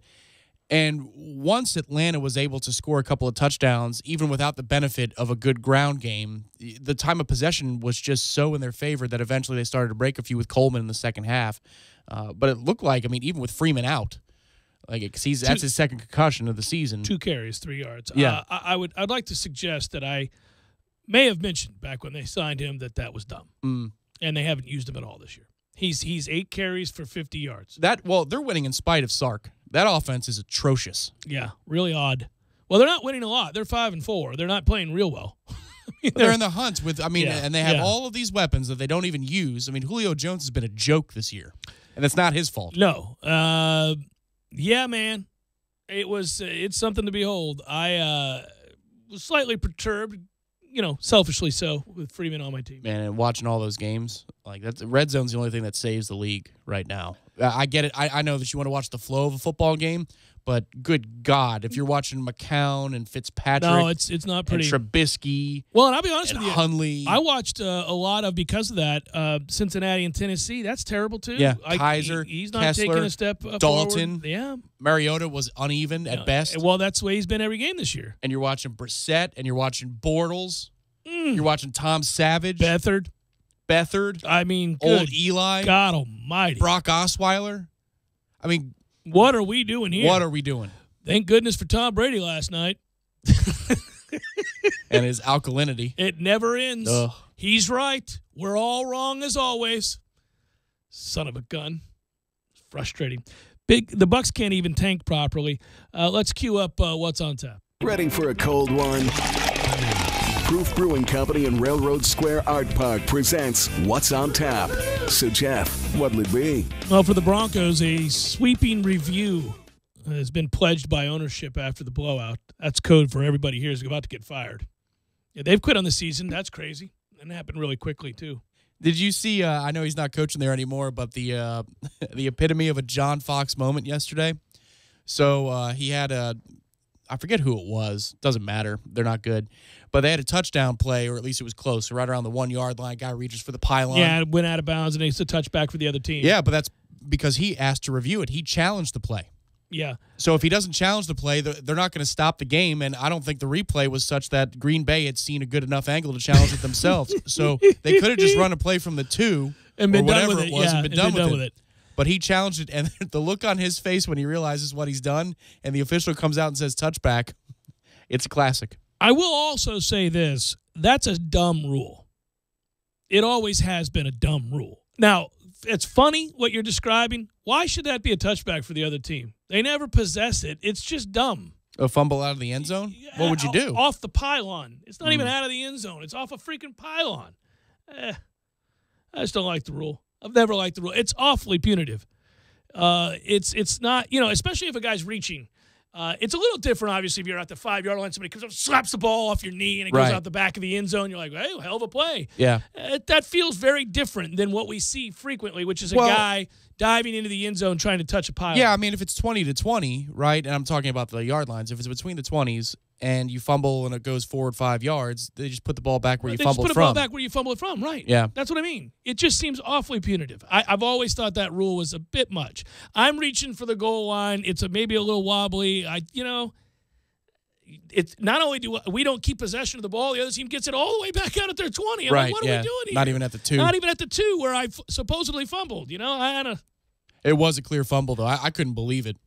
No, I know. I've seen the replay, and I have thought to myself, man, I don't know about that rule. We need to revisit that rule. I don't care about those teams, so yeah, I mean there's a John Fox Curb Your Enthusiasm theme with the music where he's looking around like what happened. What happened? Then he ducks his head. It's out there viral. It's hilarious. It gets better every time you watch it. It's mesmerizing. If you need a laugh like we all do, I recommend that. Tonight, Miami and Carolina, 8:30. Could be a good day for Cam Newton. I don't say that often, but I think Miami's in a little bit of trouble here, and season-wise, just in general. It doesn't feel like that's going to be anything that can be kept from going off the rails here. Feels like a night of chores, doesn't it? I don't know that I'm going to be watching like Miami other and things Carolina. to get done, right? Yeah, other things have to get done tonight. I agree with you. There's not much. But you do have always the NBA if you want to choose to make that move over, which Tom will not. He'll do chores, which it is too early to make the move over. I agree with you. And then there is NCAA men's basketball, which is now back, by the way. Yep. And so there may be a little bit of that, right? You might tune in to the matchups. Well, you know what's I watched 2 over the weekend. I did. I don't know that it's going to be on tonight. I haven't checked the TV guide yet. But, curling has made its way back onto NBC Sports, sir. Saw it recently. Yeah. Yes, I saw it recently. I might watch a little. I have to confess, as much as I'd like to play the sport of curling, watching it is a bit arduous. I think at some point you go, well, all right. Yep, that's good. I'm going to go ahead. Oh, look at that. He knocked that shiny rock over to the side there. It's oddly mesmerizing and peaceful. It's a very slow If you're game. doing other things and you have it on in the background, maybe with a little music, you look over and you watch, Taipei's about to spin the rock here. Well, and it would appear, too, that I think it's John Schuster from 4 years ago, that guy who can't win a thing, always comes up short in the big moments. Yeah. It would appear he's no longer on the United States team. Not there. Now, that's what I've seen, but I don't know if they're saving him for the big guns. Oh, for the big guns, I don't know. when it all happens in the Olympics. That freaking guy. Gardner-Webb in Florida, Minnesota and Providence, Western Carolina, Cincinnati, Notre Dame, St. Mary's, St. Peter's Northwestern, Wichita State, Charleston, and Southern Cal, North Dakota. Chores it is. Our thanks to Proof Brewing Company for sponsoring What's on Tap. Proof Brewing Company since 2007, offering Tallahassee's finest craft beer selections at their massive tap room in Railroad Square Art Park and canned deliciousness in stores near you. I had an 850 with you on Friday, buddy. That's correct. And we were having a good time gambling. That's allegedly correct. Yeah, good times. Always fun. Allegedly, I never win that particular Well, you did game. some, but then at the end, you faltered. When's the last time where you walked away the winner? Where I walked away with anything more than $5 Monopoly dollars. It would be Well, 2015. I know exactly the day. Well, you remember the last time it happened? Oh, yeah. I didn't win either. You can't get mad at me this time. I didn't lose. I had the one double down that helped, but I broke even. I didn't win. That never happens. The guy that keeps winning is the old man on the far left. I never win. I mean, think about how random that game is, and it's been about 18 months of no winning. Well, you got to play more frequently. Oh, I think the key is to pour more money into the situation, as always. Good work out of you. Good work, Matthew. To those that called and or listened, surely do appreciate it. You guys be well. Have a good night. We'll talk to you tomorrow.